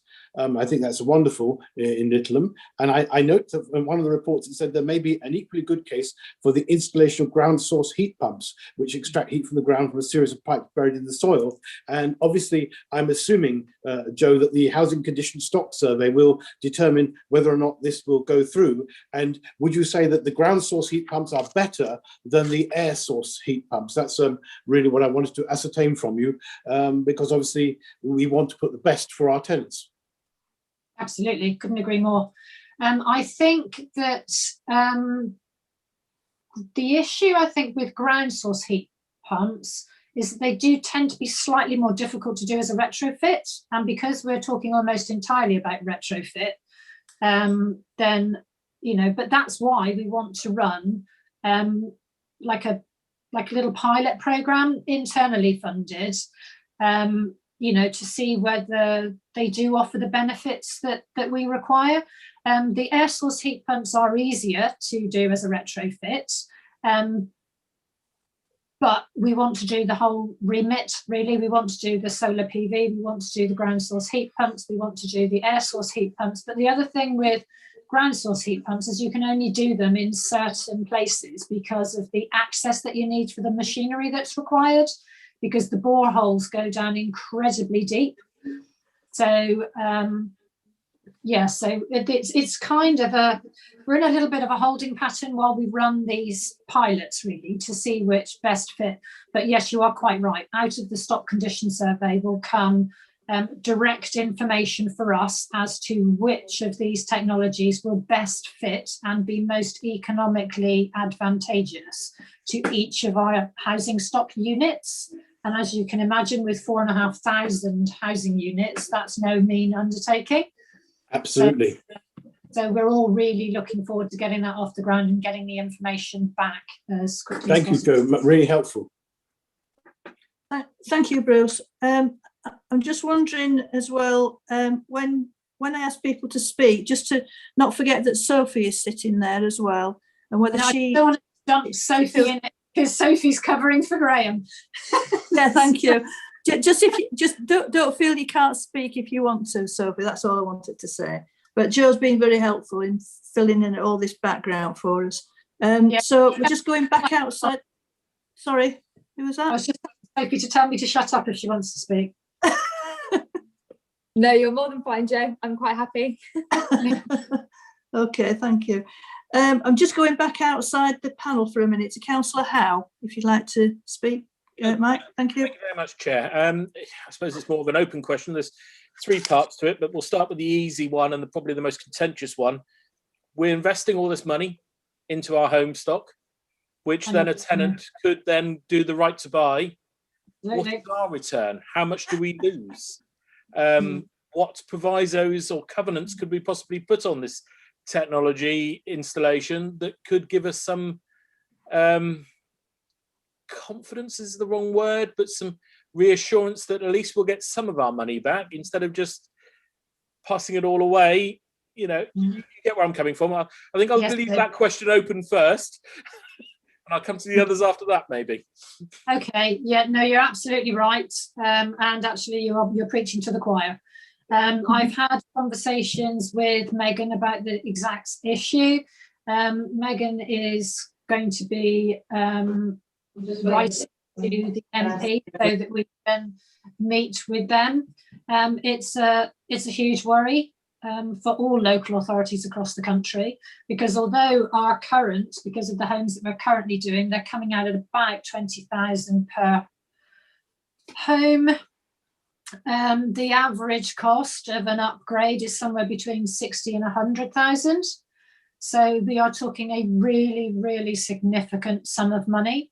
So I don't know that the government have thought that through at this point, because obviously the more that we upgrade people's homes, the more strong the likelihood is that they will bid to be able to buy it through Right to Buy. So at the moment, it's a tricky one, and I don't have an answer, I'm afraid, Mike, because as far as I'm aware, no guidance has come out to say that once we've upgraded this, we can even apply sort of a 5 to 10 year window where they can't buy it. So yeah, it's a really tricky one. Well, as anything, we've got to be open and honest with ourselves about what we're doing and how we're spending our money. Absolutely. Second question is obviously at the beginning of this presentation and everything else, you mentioned those without mains gas. Obviously, no connection to mains gas is the green way to go these days. I understand why you mentioned it, because you mentioned later on, or was mentioned later on, solid fuel, and I get that. If they haven't got gas, what, fine. If they're using solid fuel, absolutely. But modern day houses we're getting created now without mains gas, obviously, I don't want them falling into the same trap, if you get my meaning, of us offering them, yeah, you're going to go through the surveys and everything else anyway, but it's just an emphasis on point there is when we say no mains gas, we've got to realise modern houses these days shouldn't have main gas connection anyway. So we need to be really distinct about what we're saying and how we are offering that to our tenants. Yeah. And the last point, where the hell was I going with the last point? Oh, you mentioned curtain wall. Sorry, my brain's all over the place these days. Curtain wall systems, obviously, on some of our flats and bits and pieces. Again, modern technology's moved on a lot since then. And nowadays there are certain, got to be careful what you say these days, but different ways of cladding buildings that will add insulation back in. But again, you're back to the cost benefit and everything else. And probably there, ground source heat pumps on those flats, probably the better way to go, because it's more efficient and gives you that more constant heat as well. But you're right, we've got to insulate them first and everything else. But it's walking that fine balance between it all. But it's great the government supported us. It's great you guys are doing such a wonderful job with that support the government's given us, and long may it continue, shall we say. Absolutely. Yeah, I think you're right that actually some of our blocks, by far the best way to do it would be to do the ground source heat pumps. And because they tend to be on much larger plots, getting the borehole machinery in would tend to be easier. But the problem that we've got at the moment is I actually went around to look at some of our blocks last week with Graham and Sophie, and quite a few of them have got curtain walling systems in place, and also considerable amounts of reconfiguration that's required within the buildings.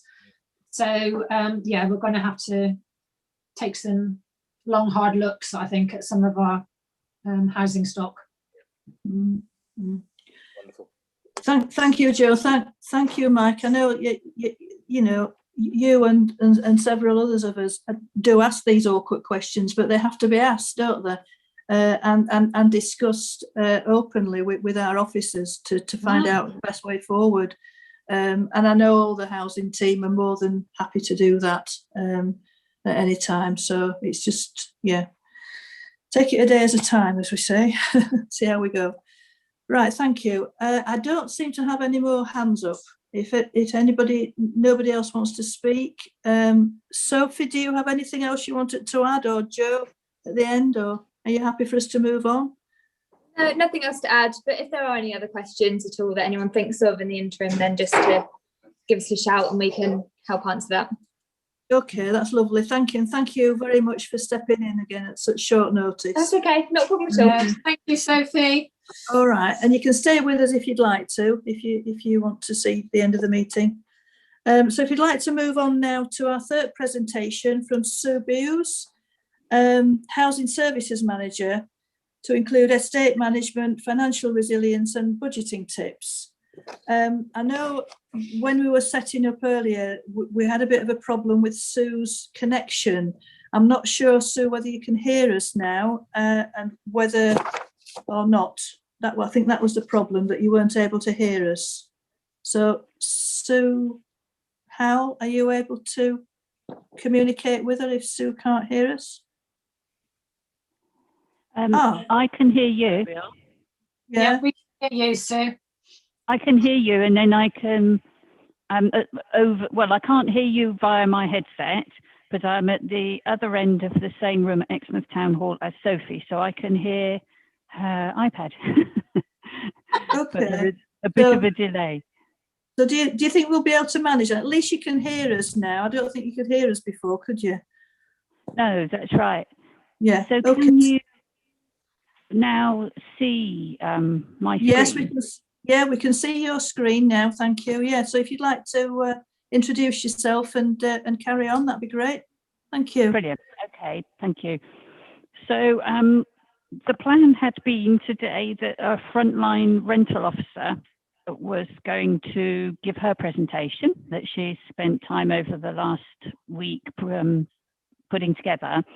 But unfortunately, she's had an emergency situation that she's had to deal with. So I said, okay, I will come and do it for you, because, and her name is Nettie Giles, and she's doing some fantastic work in rental, trying to help prevent poverty with our tenants. But my position is I'm housing services manager. So I've got a number of different frontline teams that come under my remit. As you're aware, lifting people out of poverty is not something that we can achieve on our own, as you've all been discussing this morning, and many areas are outside of our control and influence. However, across my teams, there are, I thought I'd give you quick examples of the sort of work that we're doing before I go on to this specific thing with the rental team.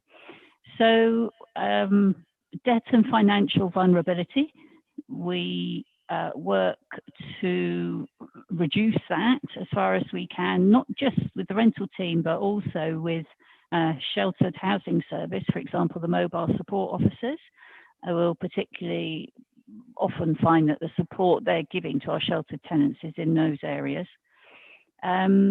Homelessness as well. All of my teams have a remit to be helping to try and prevent homelessness. So that will include very often work around prevention of poverty. Examples will be even where we have serious antisocial behaviour type cases. We have to be able to show the court when we get there that we've done everything we can to support the individuals as well as the complainants, but also that we have done all that we can to try and prevent the homelessness. So that means that actually doing, taking repossession cases has to be at a very last resort. So we do work as well a lot to help people with their earnings, and often that can be around training and employment. Examples there will be the community development workers who work with families and young people predominantly, but also, you know, all ages, but they help with gaining and refreshing skills that will match the opportunities for employment locally. And also then, of course, there's a wide range of work around health and well-being that we get involved in. So again, that will be the mobile support officers who work across sheltered housing, estate management officers who work with general needs housing, safeguarding people's well-being and health, activities in our communities to help reduce isolation, for example, and encourage people to speak up then about their struggles, so that we can try and help them and support them to, put them in a better position. So other key issues that we have are customers needing support with budgeting and accessing other benefit entitlements so that we can better improve their financial resilience. High levels of indebtedness, which means people are living on the edge of financial crisis. So that can be across any tenure, really. High levels of part-time workers as well in the Southwest. So people can fluctuate in and out really across the edge of poverty, I feel, is how I sort of visualize it, which means that they can be at a higher risk of them being in poverty compared to households who have secure full-time work. So also there is the high cost of private rents. So this means the majority of customers are having to make up the shortfall. So there can be a widening gap between the local housing allowance rates and the actual rents. So that is a particular issue which can contribute to poverty. But as you'll see, I think, with this short presentation, when people are living on such a tight budget, poverty must be considered a real possibility even where the rents are lower. So I thought the rental team's work would be less well known to you. I think you probably all know about the side of their work where the rent collection work that they do has kept us in the top quartile nationally for a long while. Currently, I've just seen the email come through that at the moment our rent collection is at 99.82%. That is a reduction on the last 2 or 3 weeks where it's been up around 100%. So they do a fantastic job, but I thought perhaps some of this preventative work that relates in relation to poverty might be less well known to you. So here we go. Hopefully, if I click over here, you are getting, so hopefully you've got a big screen that just says prevention of poverty in blue. Yeah, that's right. Why is it not clicking? Oh, there it goes, we've clicked. So challenges currently facing our tenants. So that could be around having no money for rent or for council tax, having no money for food or for heating, or living in fear of poverty. So the pandemic has taken away security our tenants had, and financially and emotionally. And our rental team do their utmost to make sure that they don't lose their home, because that is, as we said before, not just about prevention of homelessness and our duties in that area. It's actually around making sure for individuals, we are here to provide housing as a core work. We're here to help them sustain their tenancy in whatever way we're able to. So we need to be making sure that they are living in a warm, comfortable environment where they can feed themselves and their families. So we do it by working across our housing teams, but also other teams and organisations within East Devon and beyond, in fact, outside referral agencies. I have clicked, so it does seem to take a while. I don't want to go across 2 screens. Why does it? I'm doing it again. Please click. There we go. Financial support that is offered. So we work with the Homemaker Southwest. We have a contract with them. They're over in Torquay, because often people will feel happier to be talking to somebody who's a bit more independent about their finances. It can be something that they don't particularly want to speak to their landlord about. So we do something we call budgeting for life. We also, because we just want to put in those skills into them so that going forward, if they've got the basics on how to budget and how to consider, to stop and think about what's coming in, what's going out, what's the shortfall, if there's a difference in those 2 amounts, then how are you going to cut your cloth so that you can try and hit those outgoings? And if not, where can we try and get more income for you? Are you claiming everything you could? So we need to have all those conversations with them. But often, as I say, a homemaker can have those conversations with them more easily. We also refer sometimes to food banks or food larders. Also, we have our own in community development, which we've been working on the Fair Share project. And so we've been issuing food parcels in some areas. So that's where we can pick up food from big supermarkets, and we're able to distribute it to people. But we also have a bit in the middle where we work with an organisation called Nourish. So they'll do some cooking.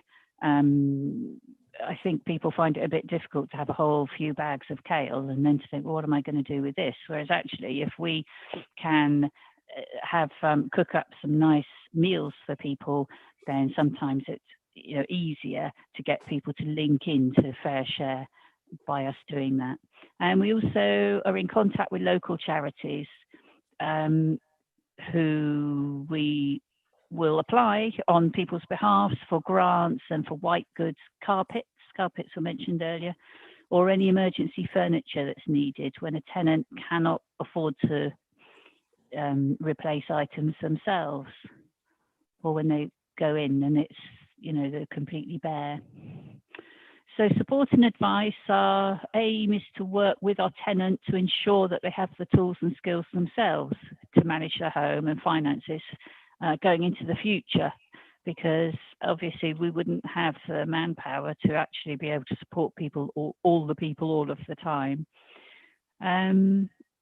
So we do this by offering support, often particularly around new claims for universal credit. As you know, there's that delay with a new claim going through. So there's that key sort of 5 or 6 weeks at the beginning where often people will have a dip and have very little income, but then hopefully that then gets accounted for as they move forward, or if they're able to move forward into a full application.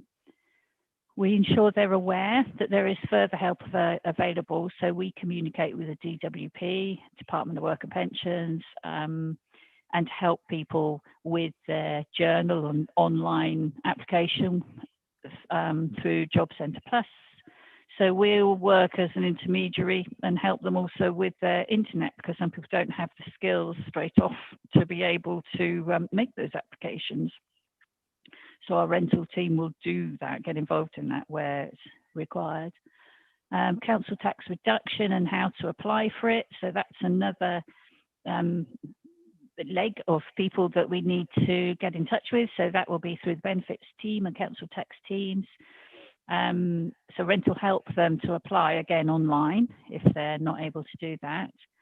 And also discretionary hardship payments. Rental will go through the forms with people and make sure that they can get themselves set up appropriately in their tenancy and in their life. And other areas where we help will be through budgeting advice tailored to individual needs. They have this scheme that they've set up within rental called Budgeting for Life, and they've got some criteria they've worked out themselves, which are the sort of essential elements of what they need people to understand, and that will give them a good picture, the rental officers, a good picture of actually what's happening in their with their finances. And so where they need to, if they need to cut the cloth off a bit so that they're either able to get more money in or able to reduce their outgoings, there are other bits in the middle, like referral to the Magic Garage. It's no good, Andrew, sorry, I won't remember the new name for that for a while because it's so catchy, the Magic Garage. Helping with other housing benefit and council tax teams, to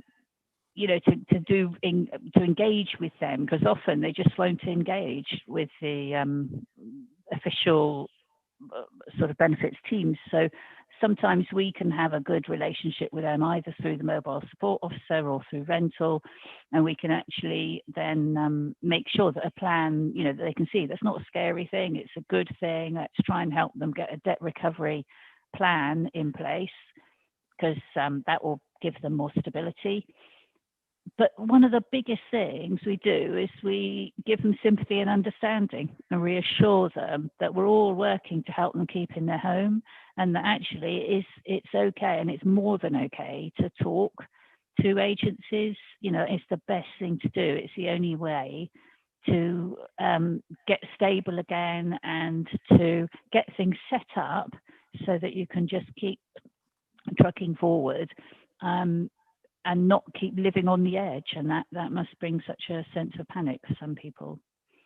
So with the pandemic, many tenants have lost their jobs.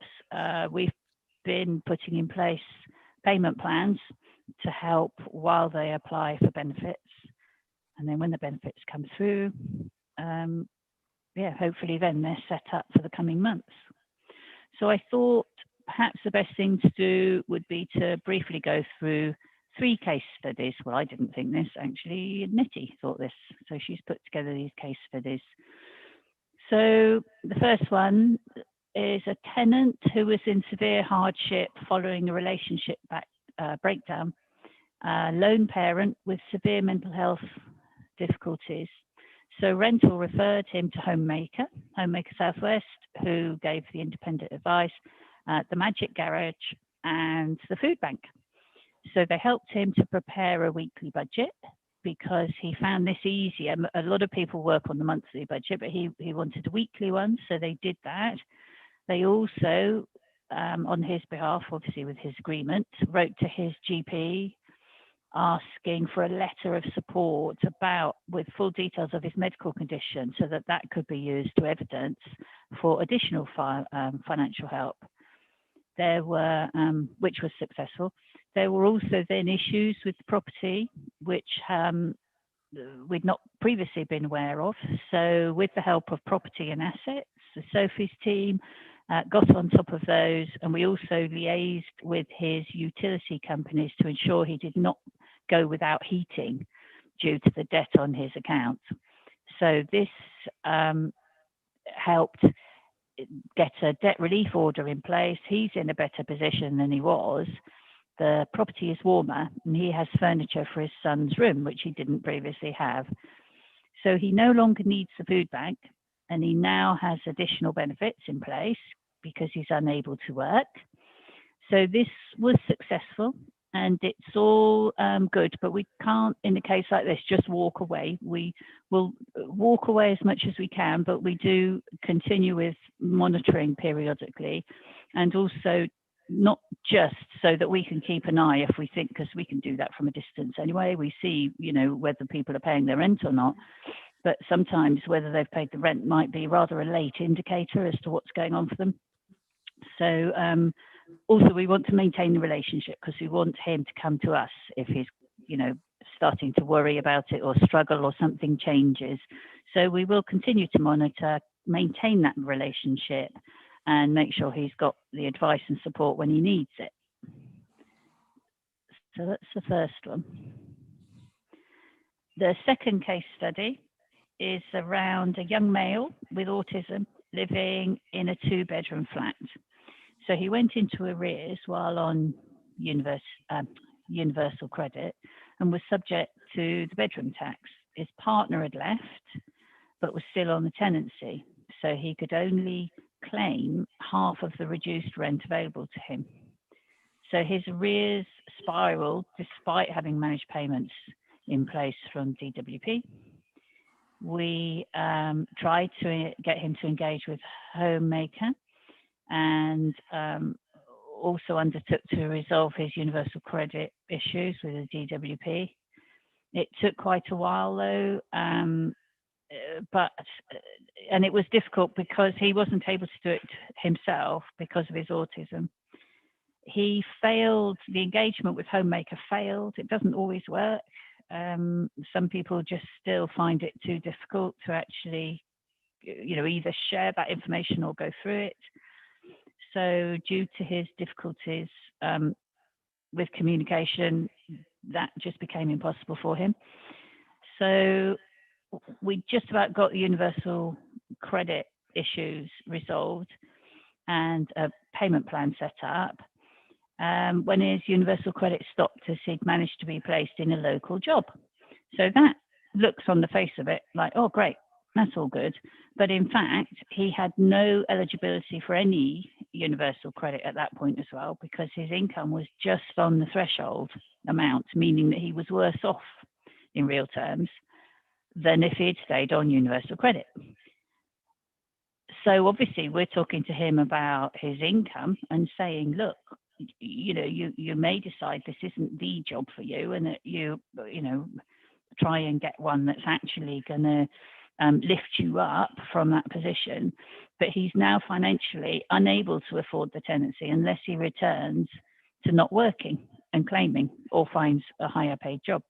He doesn't want to stop working, as that really helps him with his sense of self-worth. So, but he's not been able to find his a different sort of employment that would bring more money for him. So he has effectively disengaged. It's an impossible situation because it could make him homeless. We're continuing to do everything we can to try to avoid that. But it's just an example really of how difficult a situation can be, because for him, he's just been put in an impossible position. You know, he's actually managed to find some work and it really helps him, but he just can't find a way to cover that shortfall. So that's case study B. Case study C. So this one is quite an example of how difficult it can be, even though you know we're sort of all here, but how important communication is. That people need. We need to have a really good relationship with them and them communicate with us. So this is a mother of 3 children under 6, the youngest being 18 months old, in receipt of benefits, and her gas boiler broke. So our response is, in those situations, that we'll get some emergency heating to them, which we did, and arrange something around because obviously the cost of running electric heaters, especially in the coldest part of the year, it's going to be a high cost. But this was unavoidable at the time, because they needed to get the parts that were required for the boiler to be fixed. So she was left with no money, though, even for food or electricity or gas. And of course, we wouldn't necessarily know that with somebody unless they told us that I'm going to be struggling here. So when the gas engineers returned to finish the repair, they couldn't do it because there was no gas available, as all the credit had been used up. So they alerted us through Sophie's team, and then that came through my teams. And so they went out, rental went out to see what could be done. And sure enough, they found that it was indeed the case, and they were sitting around a candle in the kitchen eating cold spaghetti as they didn't have the energy to heat and the house for the food, and the house was very cold also. So immediately we got involved with a local charity, and a food bank provided food, put credit on the electricity and the gas for them. So, you know, once we're aware, we can do things very quickly. And it did then enable the engineers to complete the work and repair the boiler. But although the money was reimbursed to her at the end, the high cost of running the heaters, especially at that time of year, it was so constant, was more than the amount we reimbursed on a daily basis, leaving her still out of pocket. So obviously that's something we work on with Sophie's team, so that, you know, if they have that information fed back to them, they're able to sort of look at, do they need to adjust the amount that they would normally reimburse, particularly at times, you know, certain times of the year. So the problem that we're trying to highlight here really is what I came back to at the introduction at the beginning, is that when you're living on such small margins that don't allow for anything to go wrong, you know, for anything out of the ordinary, there's no buffer to protect them when, you know, people, and also they can spiral downwards very, very quickly. So that's where we do feel that our relationship with people across all of our teams is so very important, you know, whether it's us in the rental team or Sophie's team in the repairs team, you know, all of us need to gain people's trust, really, so that when they're in these situations, it does occur to them then to talk to us and to try and, you know, just get a helping hand. Because it's here, it's just if we don't know about it, we can't take that action. So I believe that was my last screen, it was. So I hope that wasn't too stilted. It's really difficult talking to you here and hearing my voice coming back on really delayed from Sophie's gadget at the other end of the workspace. But any questions? That's fine. Thank you, Sue, and thank you for struggling through the various technical issues you've had with all of that today. So we could hear you loud and clear. So can you hear me now? Can you hear us if people want to ask you questions? Yes, I think so. Otherwise, I'll run up to Sophie. Okay, thank you. In the middle a little bit. Right. But I've got to keep my headphones, so I can't go right over there. So anyone from outside of the panel at the moment? I've got Councillor Rowland, if you'd like to ask a question or comment. Thank you. Thank you. Yes, thanks very much. It's when you see some of those case studies, it really brings home to you some of the struggles that people are going through at the moment. So I think the phrase that was used about being a social worker as well earlier is very apt at the moment. I just wanted a specific question about the Homemaker Southwest. You said we've got a contract with them at the moment. I just wondered if you've got any details about the basis of that contract. Does it work on the basis that there's a single contract cost, or is it based on how many people from our district actually contact them, and when that contract may be up for renewal? Yes, it's part of a bigger contract across services as well as housing teams. So it's part of the benefits team, as far as I'm aware, still use Homemaker as well. So we are within rental team, we have an agreed number of referrals that we could make for the amount of money that we pay under the agreement. I believe Andrew's works differently again, but it's all part of one big contract with this same organisation who used to be West Country Housing. I don't know if you know, Andrew Mitchell, when it's due for renewal. I believe it's the finance and benefits teams who are managing that, I believe, but I don't know if I'm correct there, Andrew. Yeah, we review it every year. So at the moment, we for housing options, we've got 2 days a week assistance, and it's a set agreement. We have as many people as we can. Like I said earlier on, I think last year 614 people were assisted. This year 537 so far. So yeah, it's reviewed each year. Thank you. Okay. Is anything else, Jack? No, that's fine. Thanks, Megan. Thank you. Yeah, thank you. Oh, trying to get my list. I can't see anyone else from outside of the people are tending to leave now because we've got up to our 2 hours. So we'll try and move on as quickly as we can. So Councillor Rickson next. Thank you.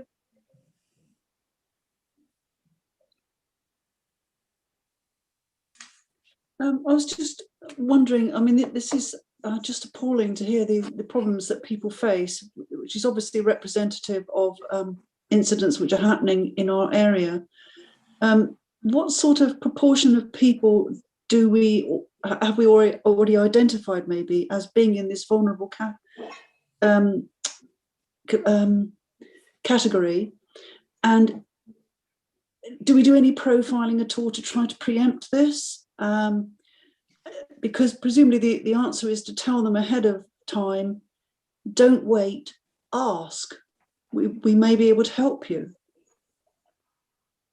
I don't know that we do profiling, and also people move in and out of this category, but I could try and get if there are any figures available for you. I could try and get them out with minutes. Yeah. If that would be Well, helpful. I was wondering whether it would be a way of preempting these issues, because it's very distressing for the family. I mean, particularly when you hear about a mum with children with no heat and just eating from a cold tin of spaghetti. I mean, this is just terrible. It's not what people would expect in one of the world's richest economies, is it? No, absolutely. But it's where, I guess, where people are living on their income has so little, there's, so little difference between what's coming in and what their outgoings, essential outgoings are. So, yeah, we do advertise all the time, really. We actually could do more on social media, which was just occurred to me, so I will encourage that. But we do put articles out in our magazine. We're also, with the sheltered tenants, we're probably more likely to be aware because we're in regular contact with those tenants and they know their relationship with us is that we can be providing support for them. But it is probably the general needs where I would say that it's less straightforward for us. And with that third case study as well, that's somebody who we wouldn't have known. There was just one thing went wrong, which was the heating. So, none of us would have been, as long as the rent was being regularly paid, they were not normally a tenant, they've just been living their lives and bringing up their family. They haven't needed to be in contact with us. So if it's in that type of case, it's, they won't necessarily have strong bonds with us and with individuals already. Because we don't want to interfere in people's lives, but we do want to be there for them and we want them to understand that. And I guess as well, you guys can play quite an important part in that as well. If you are hearing that somebody's in sort of dire straits or anything, do encourage them to speak to us and to let us know. Because very often we can help. We help lots of people every day.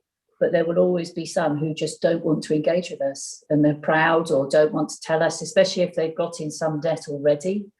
So they're worried to tell us about it. But in that third case, that was just momentary, really. It was just the stars aligned in a bad way. And suddenly they plummeted down into what was a very difficult situation. But at least we can say that all our mechanisms that we have in place across the teams worked well. We reacted quickly once we were aware of it. But yeah, it all happened quite quickly. But we do, as I say, try and put messages out to tenants as often as we can. But I guess there's a big difference between reading that and thinking, yeah, you don't really absorb it. And then suddenly finding yourself in a big situation and actually believing that you can ring the council and they'll do something. Because I would guess in that situation, my normal inclination would be to keep pestering about the repair, which is the one bit that can't go any faster in that situation. They have to wait for the new parts to come. But repairs told us very quickly and we got on it quickly. Well, this must be very distressing for you to have to deal with these sort of cases. And I really admire the work that you do. And, sometimes I just wonder how you cope. Yeah, I'll relay that to the team because they will be really pleased to know that you're, that you take that into consideration, I'm sure. But they're a very resilient team. They're a very tight team. They work very tightly together. And that's how come they achieve, the brilliant ring collection that they do. But all this other work with people on a private level is something that is a bit goes unseen a bit because it's private to people, so they don't share it very often. But to be able to do that today, I think they're quite pleased that their work and their efforts are coming before you for you to be able to see the other side of the work that they do. Yeah, thank you, Sue. Is that okay, Marianne? Yeah. Shall I move on to Councillor Desarum, please? Thank you, Sue. And thank you, Chair. That was a really helpful presentation. I was looking at the Wellbeing Research report that was produced in January, and it said half of those who we surveyed report they're struggling to make ends meet. Those struggling are more likely to be anxious and less likely to be happy or satisfied with their life. And in the service plan for 2021, it says, point 14, meeting the needs of the rising numbers of people suffering from mental health issues means we must respond appropriately and effectively in order to support people and limit the consequences. So I noted, Sue, that you talked about the financial support, Homemaker, Southwest Food Banks, and various other things, the local charities. What I'm thinking is, do you have that sort of mental help as well to be offered? Because clearly that's tied up with these financial issues. So I wonder, because I noticed that the Housing Review Board was looking in September to recruit housing services for a team and mental health specialist support worker. And I wondered whether that sort of support worker would be able to help you in these issues, because clearly if you have worries about money, you will have psychological issues and psychological problems. As you said in your presentations, one of the issues is living in fear of poverty and things like that. So I wonder whether you would be able to support the housing team services worker to support the recruitment of that, or on the basis they will help you with this work. So I just wonder how that will fit in, Sue. If you could quickly tell me, I'd be very grateful. Thank you. That's absolutely, yes. We have already now gained the authority. So it came to the board, then the job description and everything was put together, then it was job evaluated to see what grade it should be. Then it went to SMT to be agreed by the chief executive and senior officers. And that's now come back. So it is now in the process of they are putting together for me the advert. I've just replied on where it can be advertised, and we're setting up now interview dates. So the whole actual recruitment process is going ahead right now.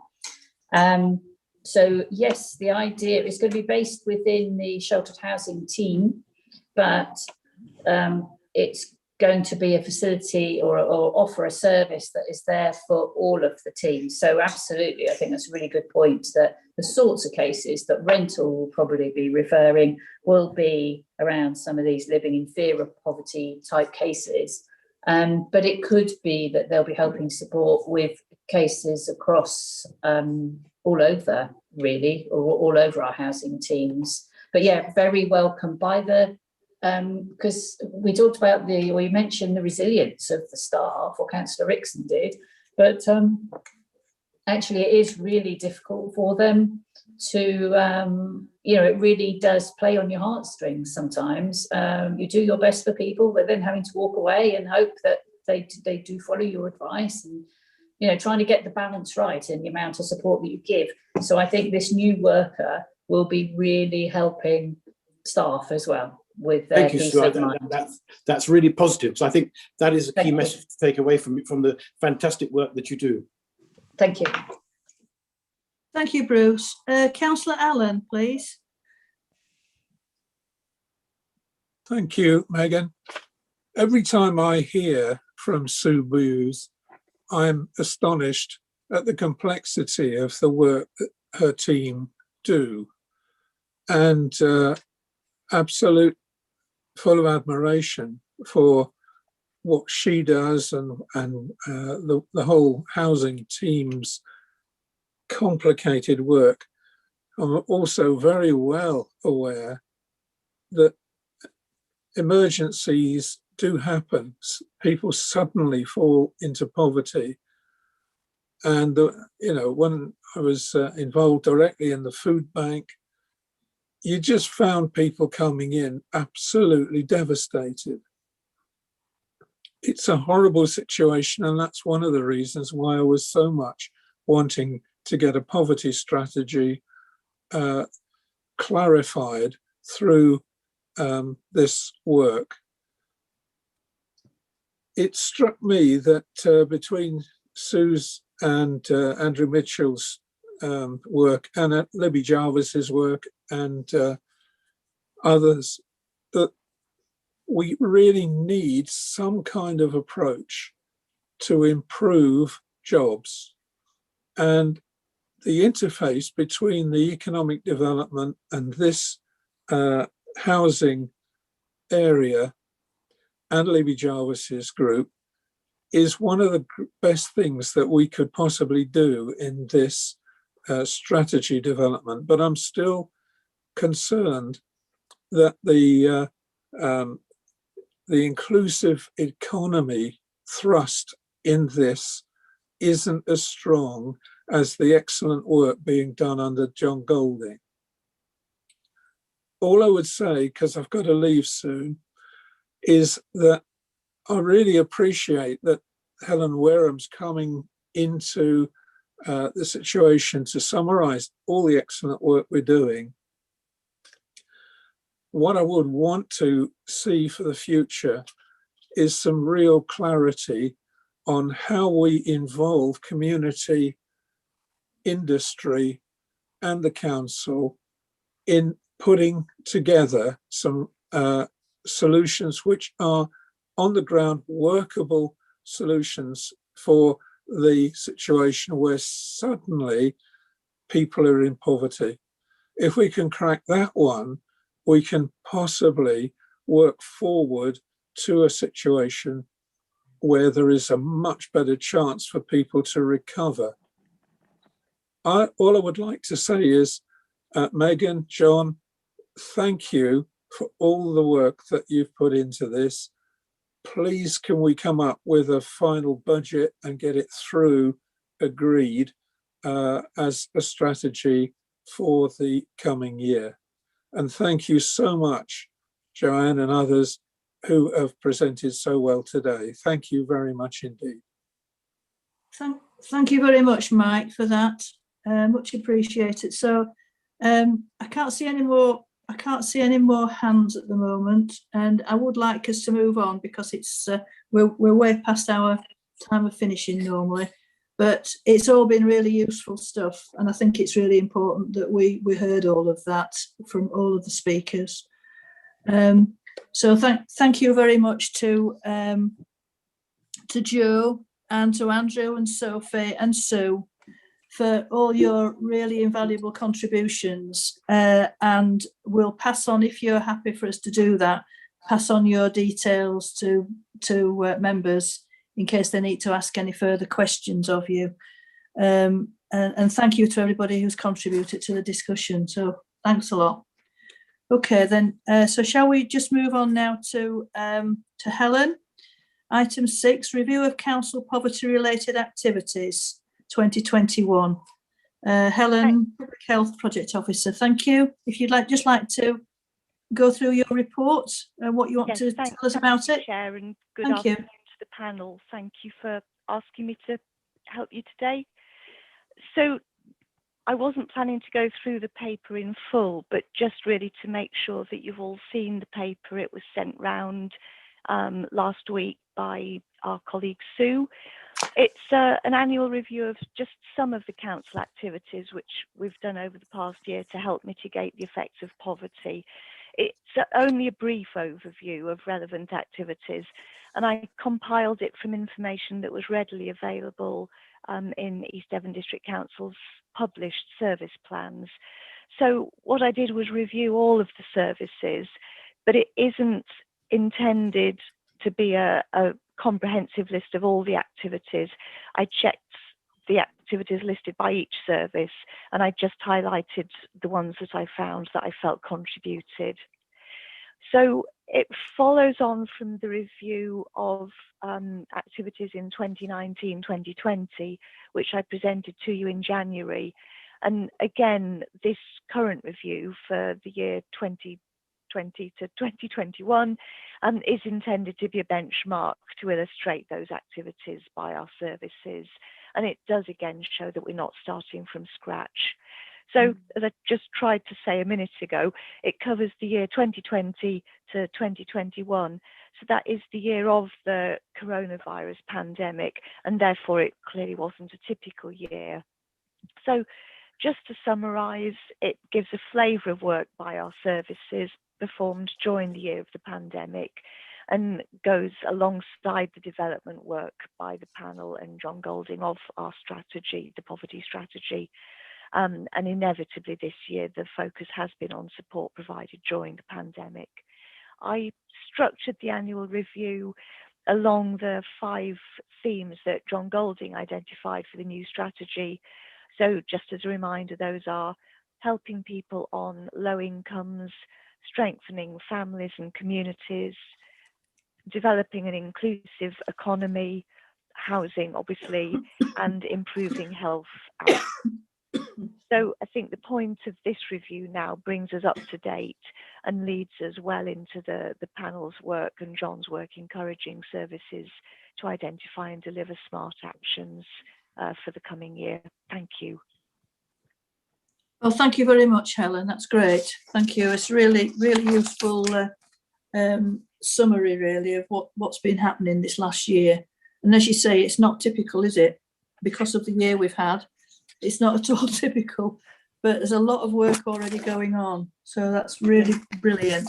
I've got a couple of speakers. I've got Councillor Desarum, first of all, and then Councillor Rickson. Thank you. Thank you, Chair. Just a couple of quick points, Helen, just to say it's a very, very welcome project. I appreciate you were focusing on last year, but I note that last time the minutes suggest that discussion included the following points: the need for support for disabled residents to gain access to digital and online services. So I wouldn't want that to be forgotten. And of course, healthy eating with regard to the sugars, reduction of sugar for people's things. So I appreciate they may not necessarily have been in that strategy from last year, but I would hope that we can include it as part of our strategy for this year to make sure we don't forget it. Thank you, Chair. Okay. Helen, did you have any comment on that? Sorry. So I think 2 processes have been going in parallel. So what I've done in the report that you've had in front of you is look back over what we've already done. What John Golding is doing is collecting activities that we're going to be doing. So I think that the 2 are quite separate processes. Does that make sense? Does that make yes, sense? absolutely. I just didn't want it to get omitted. If you or John will capture it, that's no problem at all. I think it's fantastic. Yeah, okay, that's great. Thank you, Bruce. Councillor Rickson. Thank you, Chair. This report is simply staggering. The sheer amount of work that's highlighted in this, which has been undertaken by all departments that have been mentioned, and by today's presenters as well. And this apparently is not all the work. This is just some of the work. So, as I said, this is just quite staggering, really, and particularly when you think about the impact the pandemic must have had on staff as well, at a personal level. The sheer volume of work, the last-minute decisions that have been imposed on them by, well, a national government has made this a very testing year for both officers and staff. And I would just like to say that everyone is to be congratulated for the way they've risen to this challenge. And I would just like to formally thank everyone involved. Oh, thank you, Marianne. Thank you. Did you want to comment on that, Helen? John? Anybody? No, it's just nice to hear that, you know, it clearly is a huge amount of work. And I think it's not until you do a project like this of pulling it all together that you just realise how much has been going on. And the reason I explain that it's not a comprehensive list is that obviously if something doesn't make its way into a service plan, then I don't pull it back out of the service plan into a report such as this. So yes, it is, I thought, an astonishing amount of work when I was collating the report. Okay, thank you very much. Thank you, Helen. I don't think there are any other speakers, so we'll move on if that's all right. Thank you, Helen, for all of that, and for waiting until nearly the end of the meeting to say what you have to say. So we'll just go on to item 7 now, the updated draft poverty strategy action plan. John Golding, if you've all been sent a copy of the latest draft of the poverty strategy action plan. And John, if you'd like to say anything, I know you're usually fairly brief about this, but if there's anything specifically you want to say about this, that'd be great. Thank you. Thanks, Chair. I will be brief. As you say, this is the latest iteration of a developing plan on your agenda. We have had, I've received input recently from planning, and some of the housing elements have been updated. In response to Councillor Desaram's question earlier, you can see in paragraphs 114 and 115, there's reference to digital inclusion. Hopefully that covers some of what, if not all of what Councillor Desaram was mentioning. This is a developing document which I'm hoping at your April meeting we can conclude and then get on in terms of delivery. So we'll bring it alongside the draft strategy document, so that the narrative really that encapsulates a lot of this information. And one of the pieces of work that I need to do before then is just make sure that this action plan aligns with the latest service plans. I hope it does, because most of the service leads that are involved in this area of work have been helping me populate this action plan, but I will just double check that before bringing it to your next meeting. Yeah, okay, thank you. That's great. Thanks, John. We'll just look as if anybody has any questions they would like to ask John about this latest one. Councillor Rickson, thank you. Well, I've just got a few questions, which is relating to objective 1. It mentions in 1.2 about how to break the cycle of, breaking the cycle of repeated emergency measures, and I'm wondering how on earth we can do this. Point number 1.3 talks about poverty amongst older people, and I very much fear that this is something which is going to, a bit of deja vu, this is going to happen to us in the not too distant future. The ONS produced a survey which was on the 3rd of November 2020, which states that women are still generally paid 80% of male salaries. And I just wonder how many men here present would think it is right to work for 5 years and only be paid for 4 of them. It also was reported in The Independent on the 20th of November last year that more women than men have been furloughed during the pandemic. They're more likely to be made redundant if the scheme ends before the economy recovers. And as I said, if you are paid less than men throughout your working life, you're going to have a smaller pension to live on. So these are predictable problems that we're going to be faced with. Items 1.4 and 1.9 mention budgeting and money issues. And I come back to a question which I asked, I think, a little while ago, which was how we can work with schools to encourage budgeting schools when they're young. If you get them when they're young, then hopefully they will understand the need for budgeting, and this may help them in the future. Also, point 1.7 talks about promoting the real living wage and encouraging contractors and partners to pay their staff the real living wage. Again, I come back to this 80% pay for women. So I'm just asking whether this will include pay parity for men and women, please. Is that a possibility? Okay, thanks, Marianne. John, did you want to come back on any of those? Yeah, if I may, and I see Libby's put a camera on, so hopefully Libby will help me here. So one of the important things I think we've recognised is that this whole issue around financial resilience and our aspiration of breaking that cycle is much what we talked about today in terms of assistance for people through independent assessments such as Homemaker undertake, and getting people to change habits rather than lurch from crisis to crisis. So I think that's one of the things that Libby's financial resilience officers will be working on.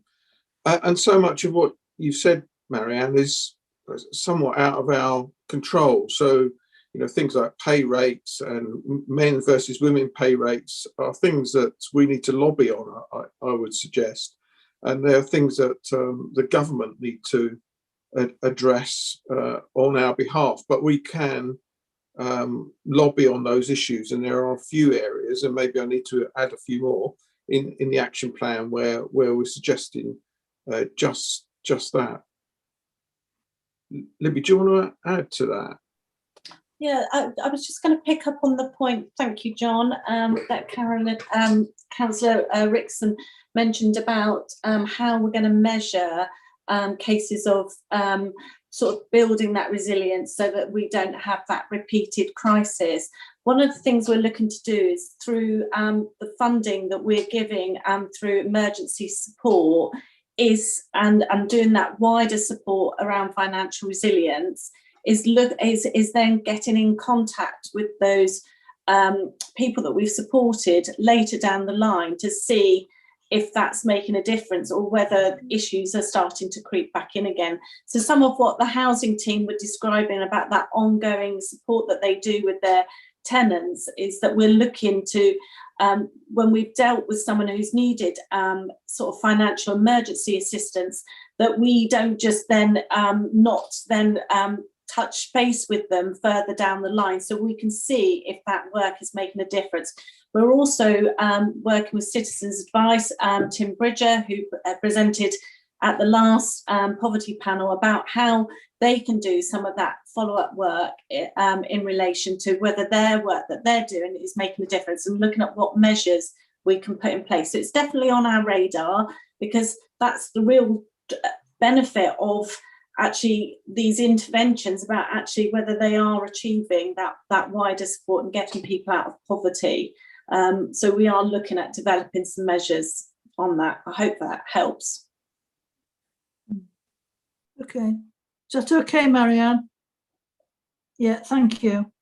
Councillor Desara. Thank you, John. That was a really good. It's a very good strategy that is evolving. I think that's really good. I just want to focus on 5.3, provide monthly free health sessions for low-income groups. Is that going to be publicised quite widely? And at 5.5, support free exercise referrals by GPs. And I think that comes down under mental health and well-being, so that we can actually do that. And I think, again, Helen picked it up on 5.6 healthy eating programs. So I think it's all, you've captured it extremely well. And it's and I think in objective 5, it's about promoting those objectives so that people are aware of this. For example, like I've heard of it, but I mean, obviously not everyone will be aware of the support for free exercise referrals from the GPs and stuff like that. I think it's a massive promotions campaign. And I think probably that's where social media will come into its own. And I know that we have, as a council, got a very good social media team putting out lots of very good messages. But I think that's the key, to get out these messages and make sure as many people can participate as possible. But thank you, Chair. Thank you, Bruce. John, did you want to come back on any of that, or no? Only to say that absolutely right. Once we've got this agreed, we need to shout about what we're doing, because there's some fabulous initiatives in here. Yeah, thank you. Councillor Rickson, you've got your hand up again. Is that an old one or is it a new one? It's a new one. It's just about 5.6. This might be a bit of an off-the-wall comment, but it's talking about helping people with cookery skills workshops. And I just wondered whether the councillor considered involving the WI, because they've obviously got all the right accreditation, because they do cookery for their own members when they have events. And so they've got all the right accreditation. And I just wondered whether that might help if you approach people like the WI, who could then perhaps help with cookery demonstrations. It was just a thought. Yeah, thank you. Yeah, any comments from anybody about that? We do work with, I know we do work with some voluntary organisations, don't we, who do that kind of thing. So, yeah, it's just another thing to think about, certainly, yeah. Does anybody have any comments? John or Libby? We've been or working with half with Helen? our tenants for Yeah. some while now. Yeah. Very successful.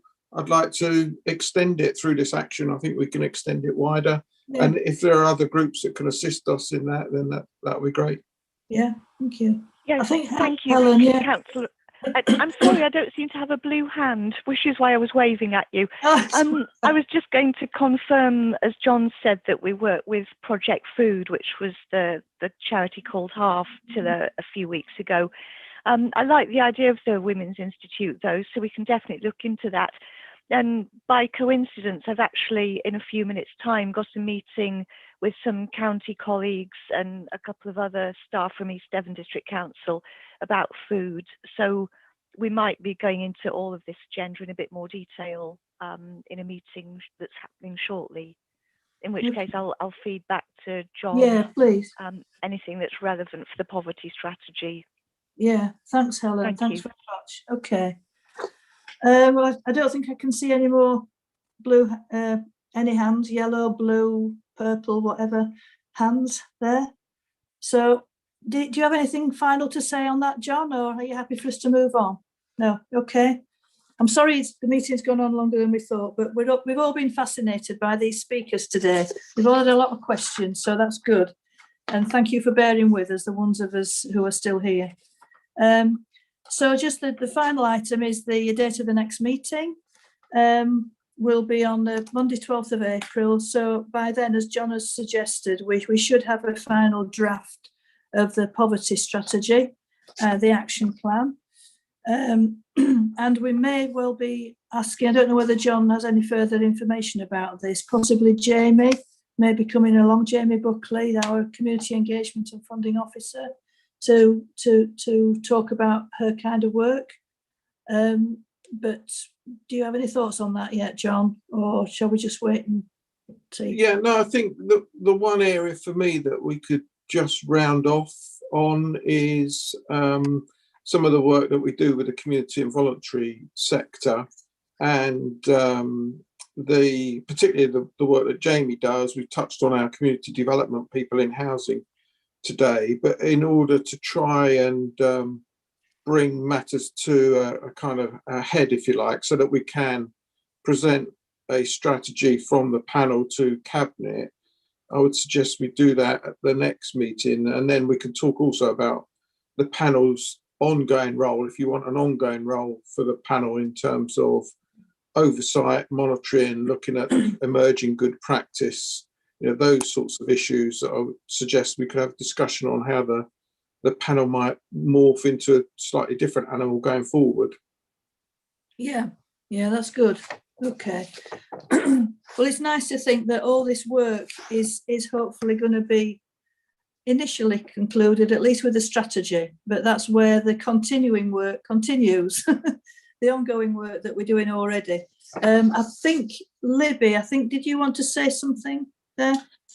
Yeah, if there is space on the agenda for the next meeting, I would quite like to brief members of the poverty panel on the new breathing space regulations that are due to come in early May, that allows for, as it says in the title, there's a pause on any action that creditors can take whilst someone has entered into breathing space with, seeking debt advice with a registered provider.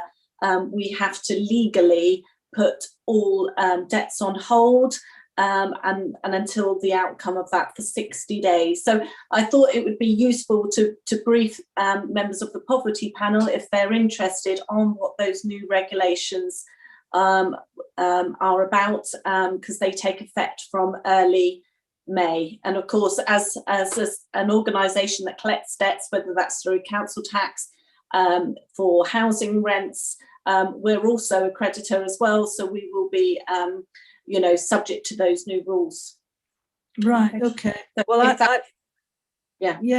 I'm more than happy with that. I think that's a good idea. Brilliant, yeah. So I know you've mentioned it before, haven't you? So yeah, more detail would be great. Was there anyone else who wanted to speak? Let me have a look. Nobody waving at me, no hands. So it's just to say that, as we agreed before in January, we are going to carry on with these meetings. But as John said, we just need to identify after we've got a meeting 10th of May, 14th of June, 19th of July, 20th of September and 22nd of November. But we will look perhaps at the next meeting about how what format those meetings are going to take, and the sort of analysis and the ongoing monitoring profile of this panel. So if no one else has anything to say, I'd just like to say thank you very much, all of you, for staying with us, especially to our speakers, everybody who's thank you, Megan.